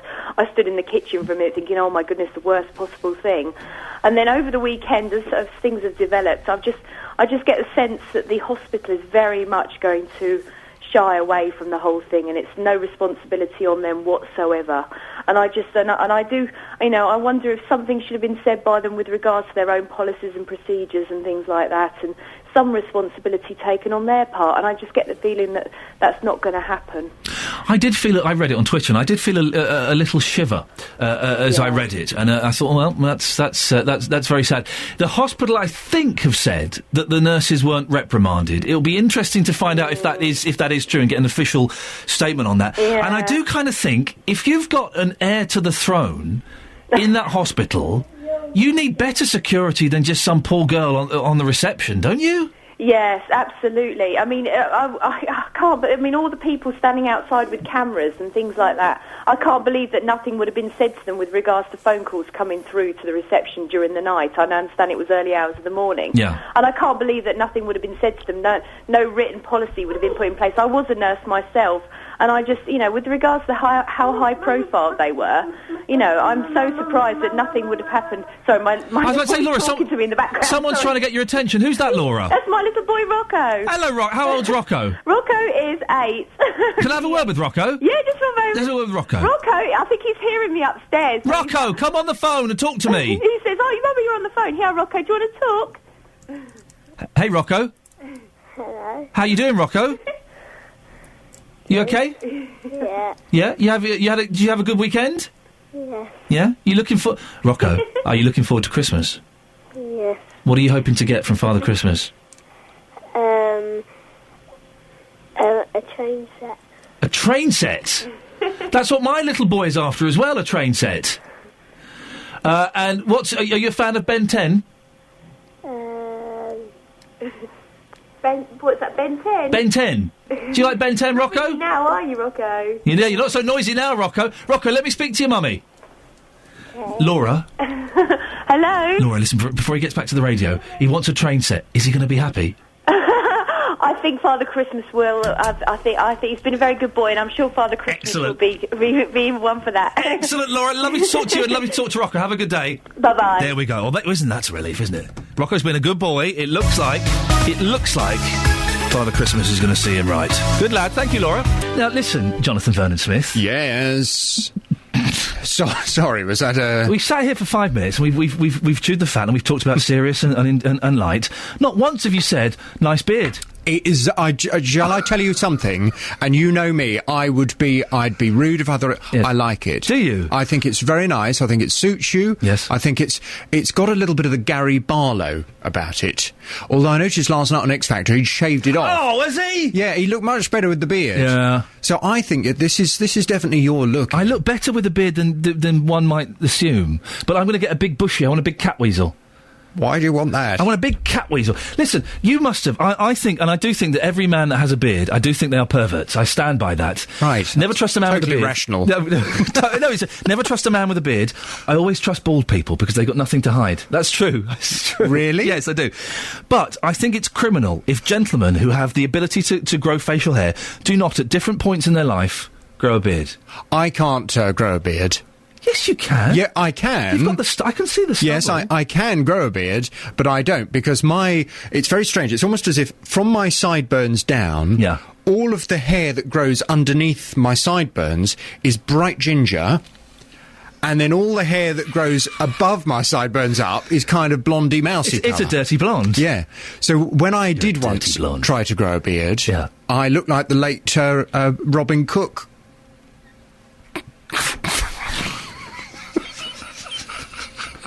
I did. Honestly, it wasn't a good look. Are there any photographs of this? No, yes. I would hope they've all been destroyed. You're actually blushing. Oh no, it was terrible. It was a really bad look. And I carried on kind of blissfully thinking people were wrong to ridicule. And then I saw a picture and I thought, oh, it's awful. Yeah. It's really awful. Because it does look like my head has kind of got the bottom half of someone else's face. Do you know what I mean? Does that make sense? But yours looks really nice. I'm going to keep it. I'll get bored of it in 2 weeks and it'll go. I just like to do it every now and then. But I do want a big bushy cat weasel. No, don't grow a big bushy one. I want bits of food, bits of cheese stuck in. Like David Bellamy. Yeah. You'll emerge. I'll ride you through the undergrowth. Always had a fun little fascination. There are children listening to this going, why is that man doing that silly voice? Trust me, in 1984, that was a hot impression. Yeah, it was. That was a hot impression. Quite a good impression by David Bellamy, isn't He'll be doing Frank Spencer later on. Yeah. What's... Coming up on this morning's Big Phone-In, we're continuing the discussion you've been having this morning. Yes. And I've been talking about this all weekend. I don't know whether you have. Everybody I've been speaking to has, in effect, been having this discussion this weekend, which is why, from 9 this morning, I want to gauge people's views on this. How much sympathy do you have for the Australian DJs? I've just been watching a little bit of the interview upstairs before I came down, Ian, and the two of them look absolutely shattered, absolutely heartbroken. They're quite young, aren't they? They're only young. They are young. There's no doubt about it. I mean, that prank call, it wasn't even a good prank call. No. You were saying earlier you used to do prank calls. Yes. I used to do prank calls as well. And I would like to think they were quite creative and quite funny. This prank call, it was rubbish. It was just pointless, wasn't it? It was just... But... were they just being silly? They were trying to be a bit edgy. They were trying to engage with their young audience who would have thought, oh yeah, they're really funny. They managed to get through to the hospital where Kate Middleton is. Did those two DJs really think, oh yeah, we'll do this, and the end result will be a nurse ending her life? Would they? No, they didn't. They didn't have that kind of thought process. So, do you have sympathy for them? Because of what they're going through now and the fact that they must feel terribly guilty, they must feel as if they are responsible for what happened. Or perhaps you don't have any sympathy for them whatsoever, you think they brought it all on themselves. Your views at 9, please, on the Big Phone-In. We've had a mixed reaction. I find it fascinating because the Twitter, some people on Twitter were calling them murderers over the weekend. I just think it was a prank. It wasn't very funny. It was silly. You shouldn't have found a hospital. That was ridiculous. But they can't. I do feel sorry for them. They're now public enemy number one. But the fact is, it wasn't even as if they did it themselves without telling anyone at the radio station, was it? Yep. Seemingly it would have gone through producers, the management listened to it, the lawyers for the radio station. So if everybody around those two DJs said, oh yeah, it's really funny, we'll play that out on the breakfast show, oh yeah, that would be really good, then is it really fair that these two are suddenly on the front page of all the papers as being responsible for the fact that this poor nurse ended her life? I'd love this discussion to continue from 9. If you want to give me a call this morning, 08459 455 555. How much sympathy do you have for the Australian DJs? Jonathan, I should be listening. Thank you very much. Call 08459 455 555. 08459 455 555. BBC Three Counties Radio. I suggest you send Jonathan an email. Send him an email, jvsshow at bbc.co.uk, and then they'll know you want to get in touch. Now, did you play the lottery this weekend? Well, you probably didn't, because if you're back at work, then I'd guess you didn't. I call it an idiot's tax. But residents in the Farley Hill area of Luton, they're feeling a little like they've hit the jackpot this morning. The area has been awarded £1 million from the Big Lottery Fund. Well, Sarah Betsworth is head of the Big Lottery Fund for the Eastern region. Well, is it Sarah or Sarah? It's Sarah. It is Sarah. Thank you. Sarah, there must be loads of places in need of money. How do you decide who gets it and where it goes? Well, we give money away in a lot of different. There's lots of different routes through which we can give money, and this is one very special one where we actually award money to a particular area through Big Local. But we've got many other programmes where people can actually apply to us directly for things that they want to do. And who decides? So who's got this money? So basically, there are 150 communities up and down the country. We've announced the last 50 today, who will be awarded up to £1 million to be spent over 10 years, and local residents will decide how the money's spent. So someone will be going in to work with them to establish what their priorities are. I'm trying to get my head around this. So the people in... I think it's a cracking idea, by the way. The people in Farley Hill. So is it with the council? Is it with the MP, this big fat cheque, and then they kind of go out and talk to the residents? How does it work? No, I think this is the thing that people really struggle to get their minds around, really. It's not about the local Because I don't mind keeping it... Listen, sorry, I don't mind keeping it in my bank account until they want to use it. I'm happy to do that for them. That's awfully generous of you, Ian. Okay. Thank you. I think you might have to join the queue, though. It's like that, is it? But the idea is really about, it's an area where we haven't been getting applications, where we haven't been able to put money in through people applying to us. And what we're keen to do is to be able to encourage local people to come up with their own ideas to kind of build their confidence in being able to decide what they think is needed in the local area. So they could, for example, if they wanted to get, like, CCTV cameras and streetlights, could they get that? We don't fund things that are supposed to be paid for by the council, by statutory funding. Okay. So, but apart from that, it's very much a kind of an open book in terms of what they think is important. So they might think that older people in the area need somewhere to go and meet and have a cup of coffee in the warm, or they might think that perhaps children want somewhere to play after school. It can be a real variety of things. We try not to limit people's imagination, really, but we will try and inspire them with some examples of how other areas have used their money. Well, give us a couple of examples then. How have other areas, I can't even say it this morning, how have other areas used their money? Well, the example that we're using this morning is North West Ipswich. They had some money in the last round, and they've been working together to pull together their local plan, because they need to consult local people and make sure that the people who had taken the decisions are actually representative of the local community. But they've been, they're intending to work with parents to develop their parenting skills to support their children better. They're looking at tackling isolation amongst older people, and general kind of community activity and engagement that can bring people out from their houses and to meet one another. Sarah? Yes. Do you play the lottery? I do. Do you? I do. Have you ever won anything? I probably have won about £10 in about 10 years, I would think. Man alive. But only I play a very small amount, and it gives me some, at least I'm lucky enough, I guess, to see where the money does go when a certain amount of it goes to good causes. There was, I think 64 million or something that wasn't claimed from someone in the Beds, Herts and Bucks region last week. Yeah. Do you know where that money goes to? Does it just go into a big pot that then gets dished out to charities, or what happens? I think it does. I mean, we aren't actually the lottery. No, we're of course. an arm that the government gives us the money to give away, but I believe it gets put back in, basically. So it will be put to some good use at least. Sarah, listen, it's a cracking idea. Congratulations, Sarah Betsworth, head of the Big Lottery Fund for the Eastern region, and Farley Hill, the Farley Hill area of Luton. You get £1 million. Man alive. What would you do with that? I guess the only thing I'd like to do. A lot of fun things. Back to these DJs. Some texts. Mark in Bedford. Please stop saying this was unforeseeable. It was only unforeseeable because the radio station didn't ask the nurses permission to broadcast.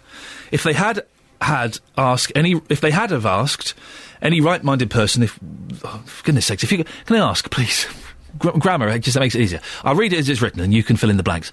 If they had asked any right-mind person if wanted to be mocked globally, they would say no, let alone someone who was clearly vulnerable. Well, you say clearly vulnerable, Mark. Phil says those DJs from Australia should try doing grown-up comedy. What they did was schoolboy humour. They need to grow because they are juvenile. Philip and Whitchurch. Ian, I feel sorry for them in a way, but our media are partly to blame as well for publishing the info in the first place. Had that been the BBC, the DG would have gone by now. And Jason says, Ian, it was just a prank, but as it went tragically wrong, the Aussie DJs must bear some responsibility for the outcome of their actions. Perhaps trying to access a closed ward, knowing there would be tight security, should have caused them to think harder and look to alternatives to entertain their audiences. Well, you can carry on talking about this. We're here for another half an hour. 08459 455 555. Or you can speak to Jonathan Vernon-Smith, who is carrying on asking how much sympathy do you have for the Australian DJs. If you want to get in touch with Jonathan, jvsshow@bbc.co.uk. And I should mention, go to the Facebook page, because there is an interesting picture up there.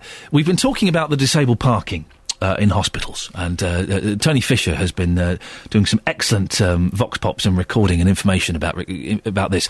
He's also taken a picture of the parking bay, with lots of disabled parking bays and things like that.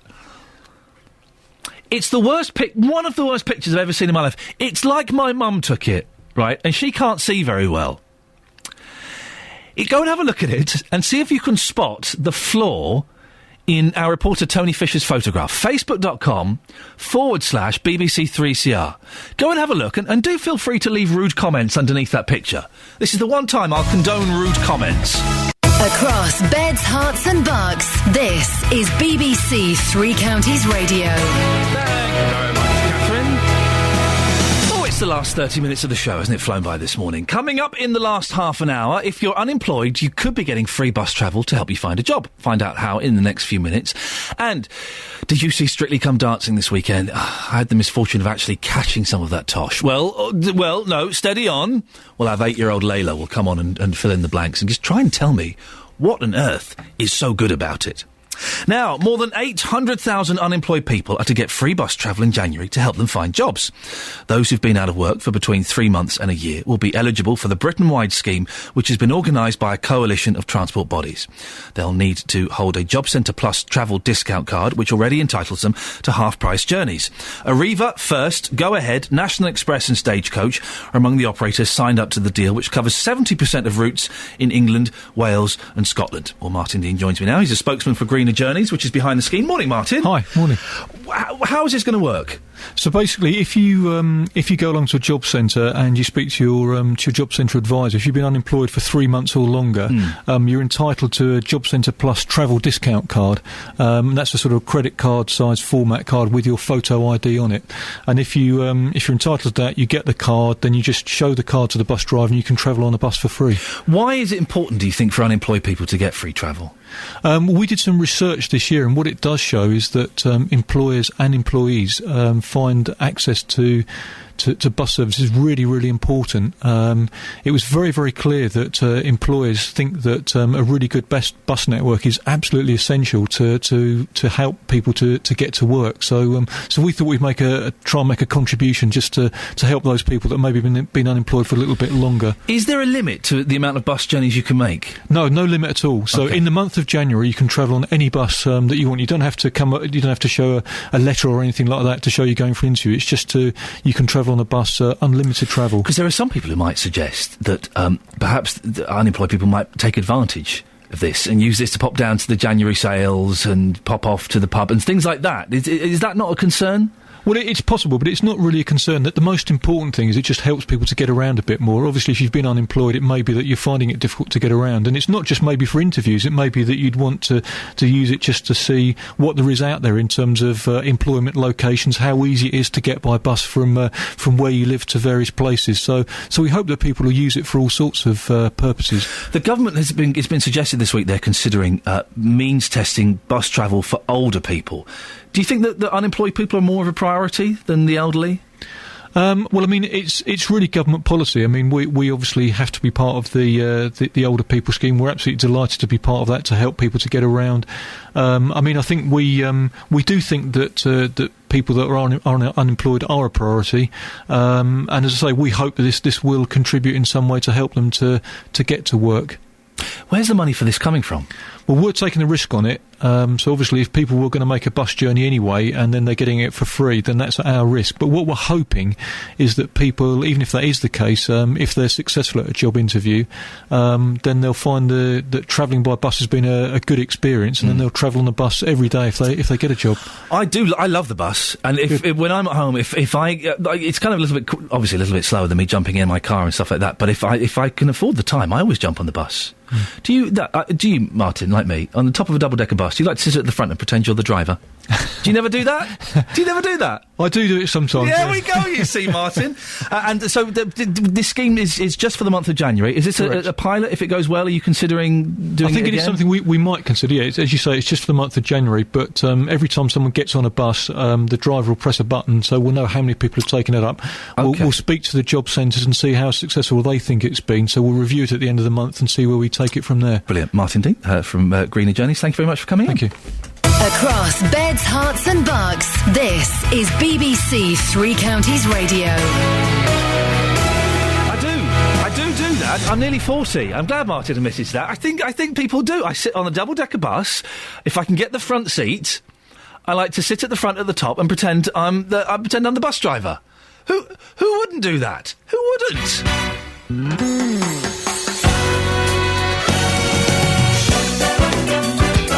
We can go to our Strictly correspondent, Layla Hart. Good morning, Layla. Good morning. Layla, do you ever sit at the front at the top of a double-decker bus and pretend you're the bus driver? Yeah. Yeah, you see? How old are you, Layla? 8. There we go. You see, I'm acting as though I'm at your. You won't remember this at all. But when I was about your age, Layla, the upstairs of double-decker buses were for it was smoking. So old men and women would go up on the top of a double-decker bus and smoke cigarettes. Can you imagine that? No. On a bus, smoking a cigarette. Ah, disgusting. Did you watch Strictly Come Dancing this weekend? Yes.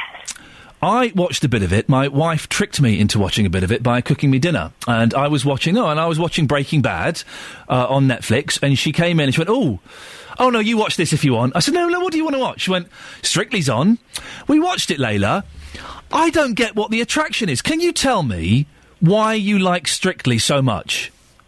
Because it includes lots of dancing, and I like dancing, and there's lots of pretty dresses too. There is a lot of dancing, I'll give you that. There are dresses, I don't know if they're pretty ones, but also, the men wear very strange clothes, don't they? Yeah. Do you like the men's clothes? Yeah. Well, imagine if I came down to your street and came round your house for a cup of tea, and I was dressed in a string vest, tight, sparkly trousers, and had a bandana on or something. Would you not think I was a bit silly? Yeah. I hope you're laughing. Are you being sick or laughing? Laughing. Okay, good. I was worried there. I thought we were going to have to go and do the Heimlich manoeuvre over the radio. It's always a tricky thing. But you would think I would look silly. You wouldn't want me sitting in your house, would you? Yeah. Yeah, you see. Okay, I did see a bit of it. I saw the girl from Girls Aloud. She got maximum points, didn't she? Yeah. Is it just because she went from smiling to pouting to smiling again? No, it's because she got her steps right and the judges liked her. Even the grumpy posh one, Craig. He liked it, didn't he? Yeah. I tell you the one I don't like, Layla. Bruno. Whoa. Italian. Oh, yeah, no, he's Italian. I'm not being racist. I do like some Italian people, although I can't think of any at the moment. But the reason I don't like him is because he'll start. Okay, so you be Bruce Forsyth, Layla, and you ask me what I thought about Tracy Beaker. Go on. What do you think about Tracy Beaker? I thought he was magnificent! I thought he was marvellous! I thought he was the most amazing! And he starts banging the table, and he stands up, and he's shouting, and you think, oh, for God's sakes, man, just calm down! It's just Tracy Beaker doing a dance. Yeah. I thought he was amazing! I thought he was the most amazing dance I've ever seen! Just calm down. Please, calm down, Bruno. There's no need for... Is that his name, Bruno? Have I got his name right?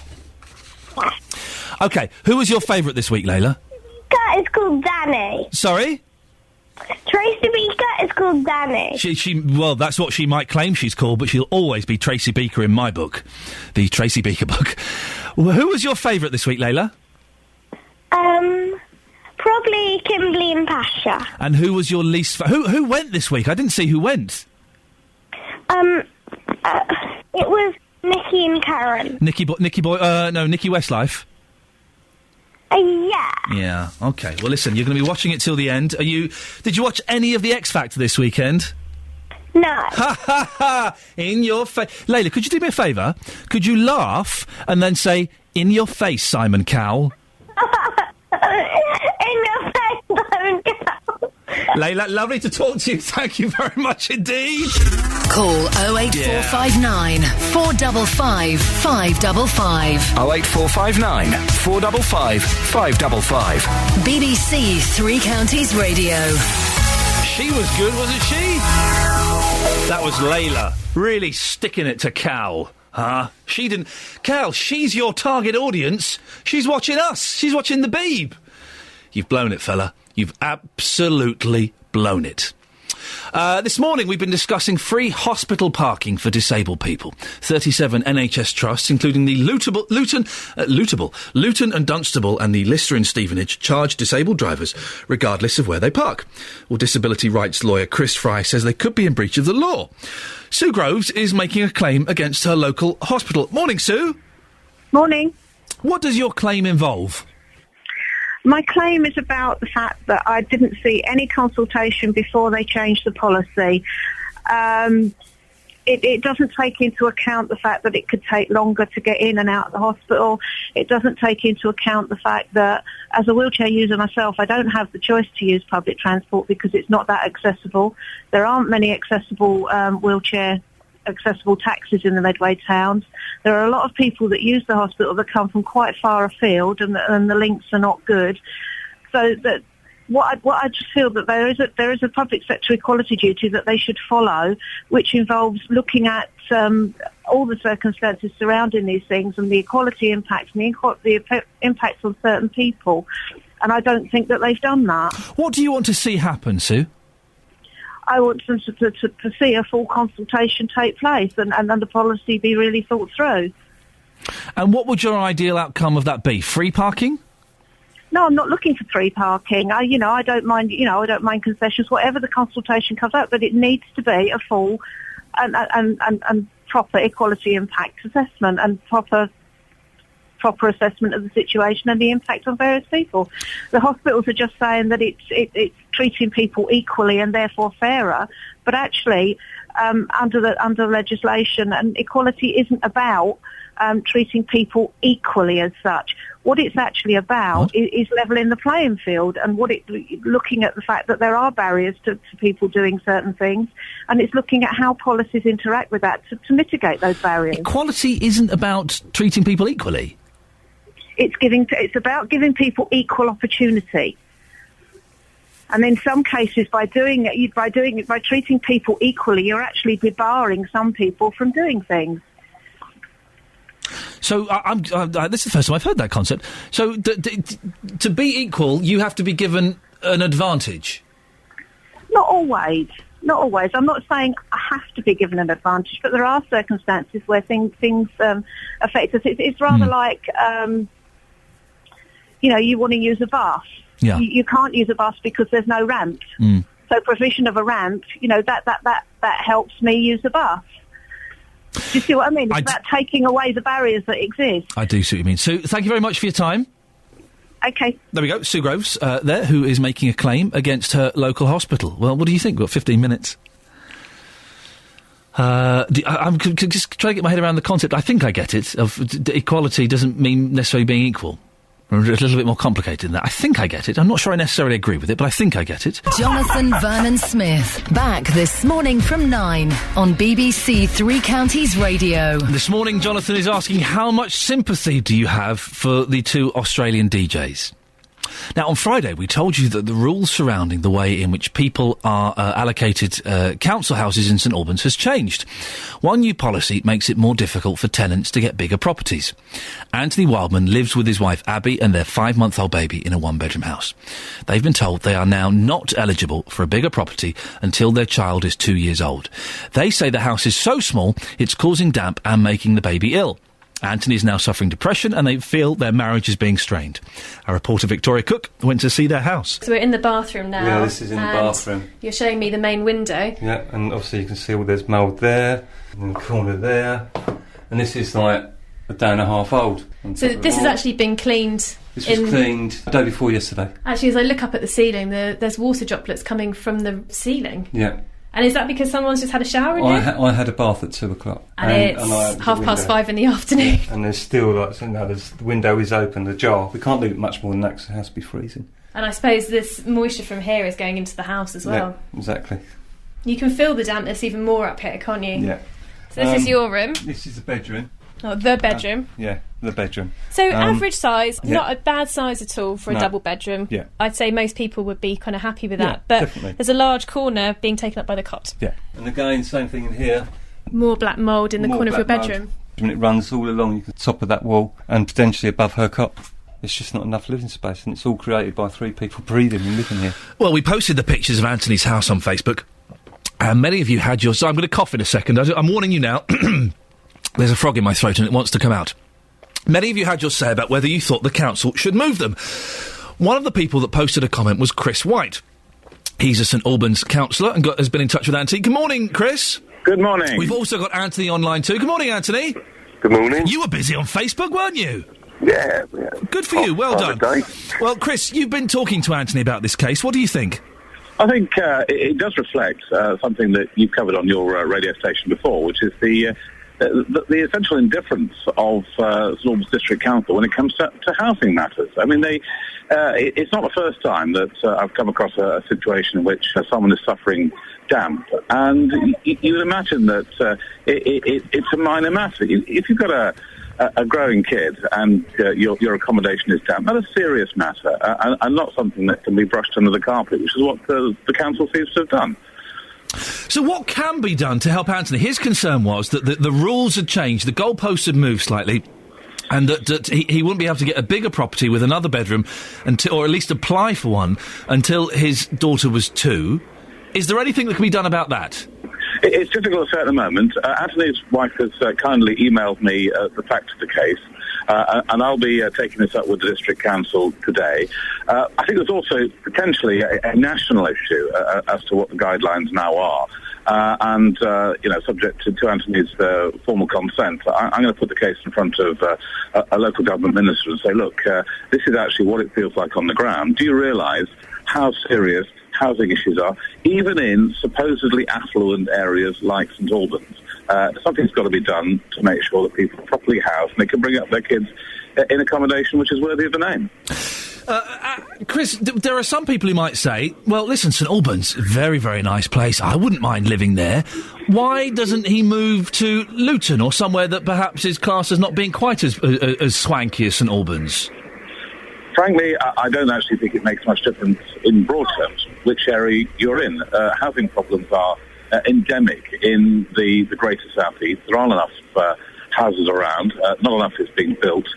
And that's something that's got to be done. But it's all very well saying, why not move? But people who've got jobs, people who've got roots, it's not as easy as it sounds. Well, roots are all well and good, but it's cheaper, isn't it, in Luton? You get a bigger property, much cheaper. Is it just a case of Anthony, can I ask, is it just a case of you not wanting to move out of posh St Albans? No, it's not, Ian. I don't know where you get this theory of it being cheaper in Luton, cheaper in Henwood, etc. If you rent privately. Luton is cheaper than St Albans.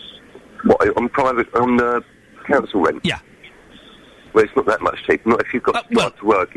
If you drive to work and live in London Colney, yeah, You're not going to save any money, are you? Well, no, but you just tried to say that I was giving you a wrong fact, and I wasn't. It is cheaper in Luton than it is in St Albans. To the best of my knowledge, I didn't think it was. And if I'm wrong and you're right, then I apologise for that fact. But you're not going to save any money long term because I've got to drive to work, so it's going to have wear and tear on the car. I'm going to have to pay But it's not about saving you money. It's about you finding a place that I'm just playing devil's advocate, Anthony. I know you're up for it. Can I just say something as well, Ian? Yes. Actually, how am I going to move from one borough to another when they don't do that anyway?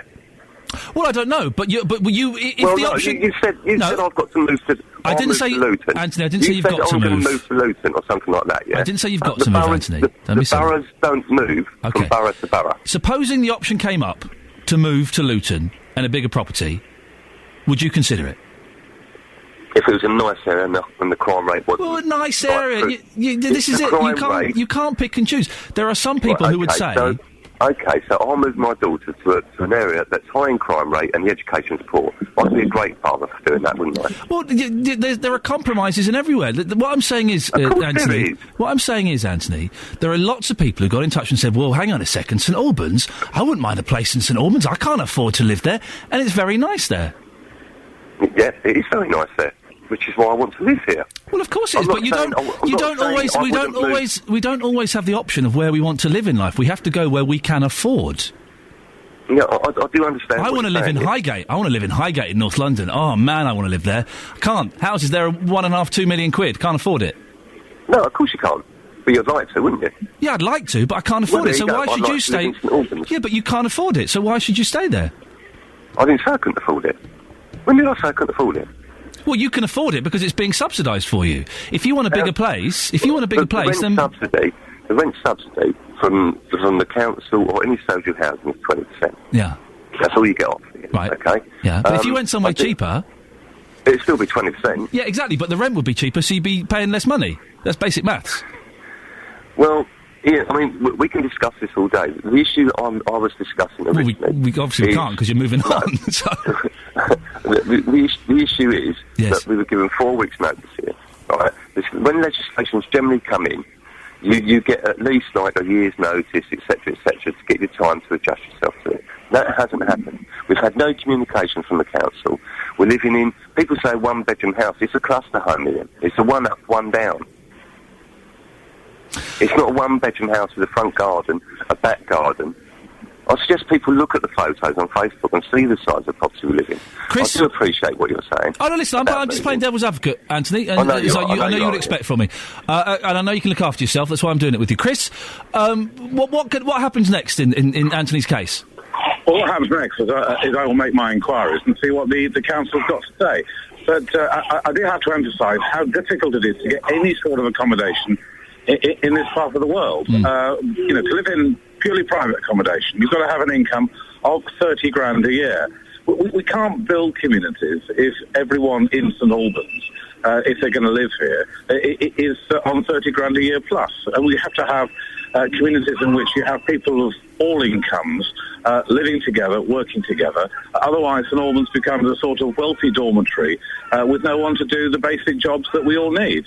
Chris, will you have had this conversation by the end of the week? Oh, I hope to have a conversation with the council as early as today. Can we speak to you later on in the week and see how this goes? We're going to follow it. Anthony, do you mind if we follow this? And is that okay? No, of course I do. And I appreciate you being a good sport. No worries, Ian. Much appreciated. Thank you very much indeed. Well, there you go. If you want to speak to Anthony, no doubt he'll be traipsing around on our Facebook page later on today. It was cracking. I think it's the first time we've had that on Three Counties, where one of the guests has gone on to Facebook and defended himself robustly. That's why I was giving him a hard time, because I knew that he could defend himself robustly. Very quickly, Darryl, we've got about 20 seconds. What do you think? Should disabled people get free parking in hospitals? I think everybody should in hospitals, but what I was saying to your guy is that why don't they do in supermarkets and validate the parking? If you're going in there for a valid cause, go in there, once you've done your appointment or whatever, get your ticket validated and leave. Darryl, sorry to cut you short, we're out of time, but thank you, you got your point in, and that's the important thing. Phew! Well, we crammed a lot in, didn't we? And I think we got away with it on a Monday morning. Back tomorrow at 6. Right, I forgot what time we started there for a second. That was awful. Do stick around. Jonathan Vernon-Smith is up next. Always worth a listen. Ta-ta. Getting beds, hearts and bugs talking. This is BBC Three Counties Radio. Thank you, Iain.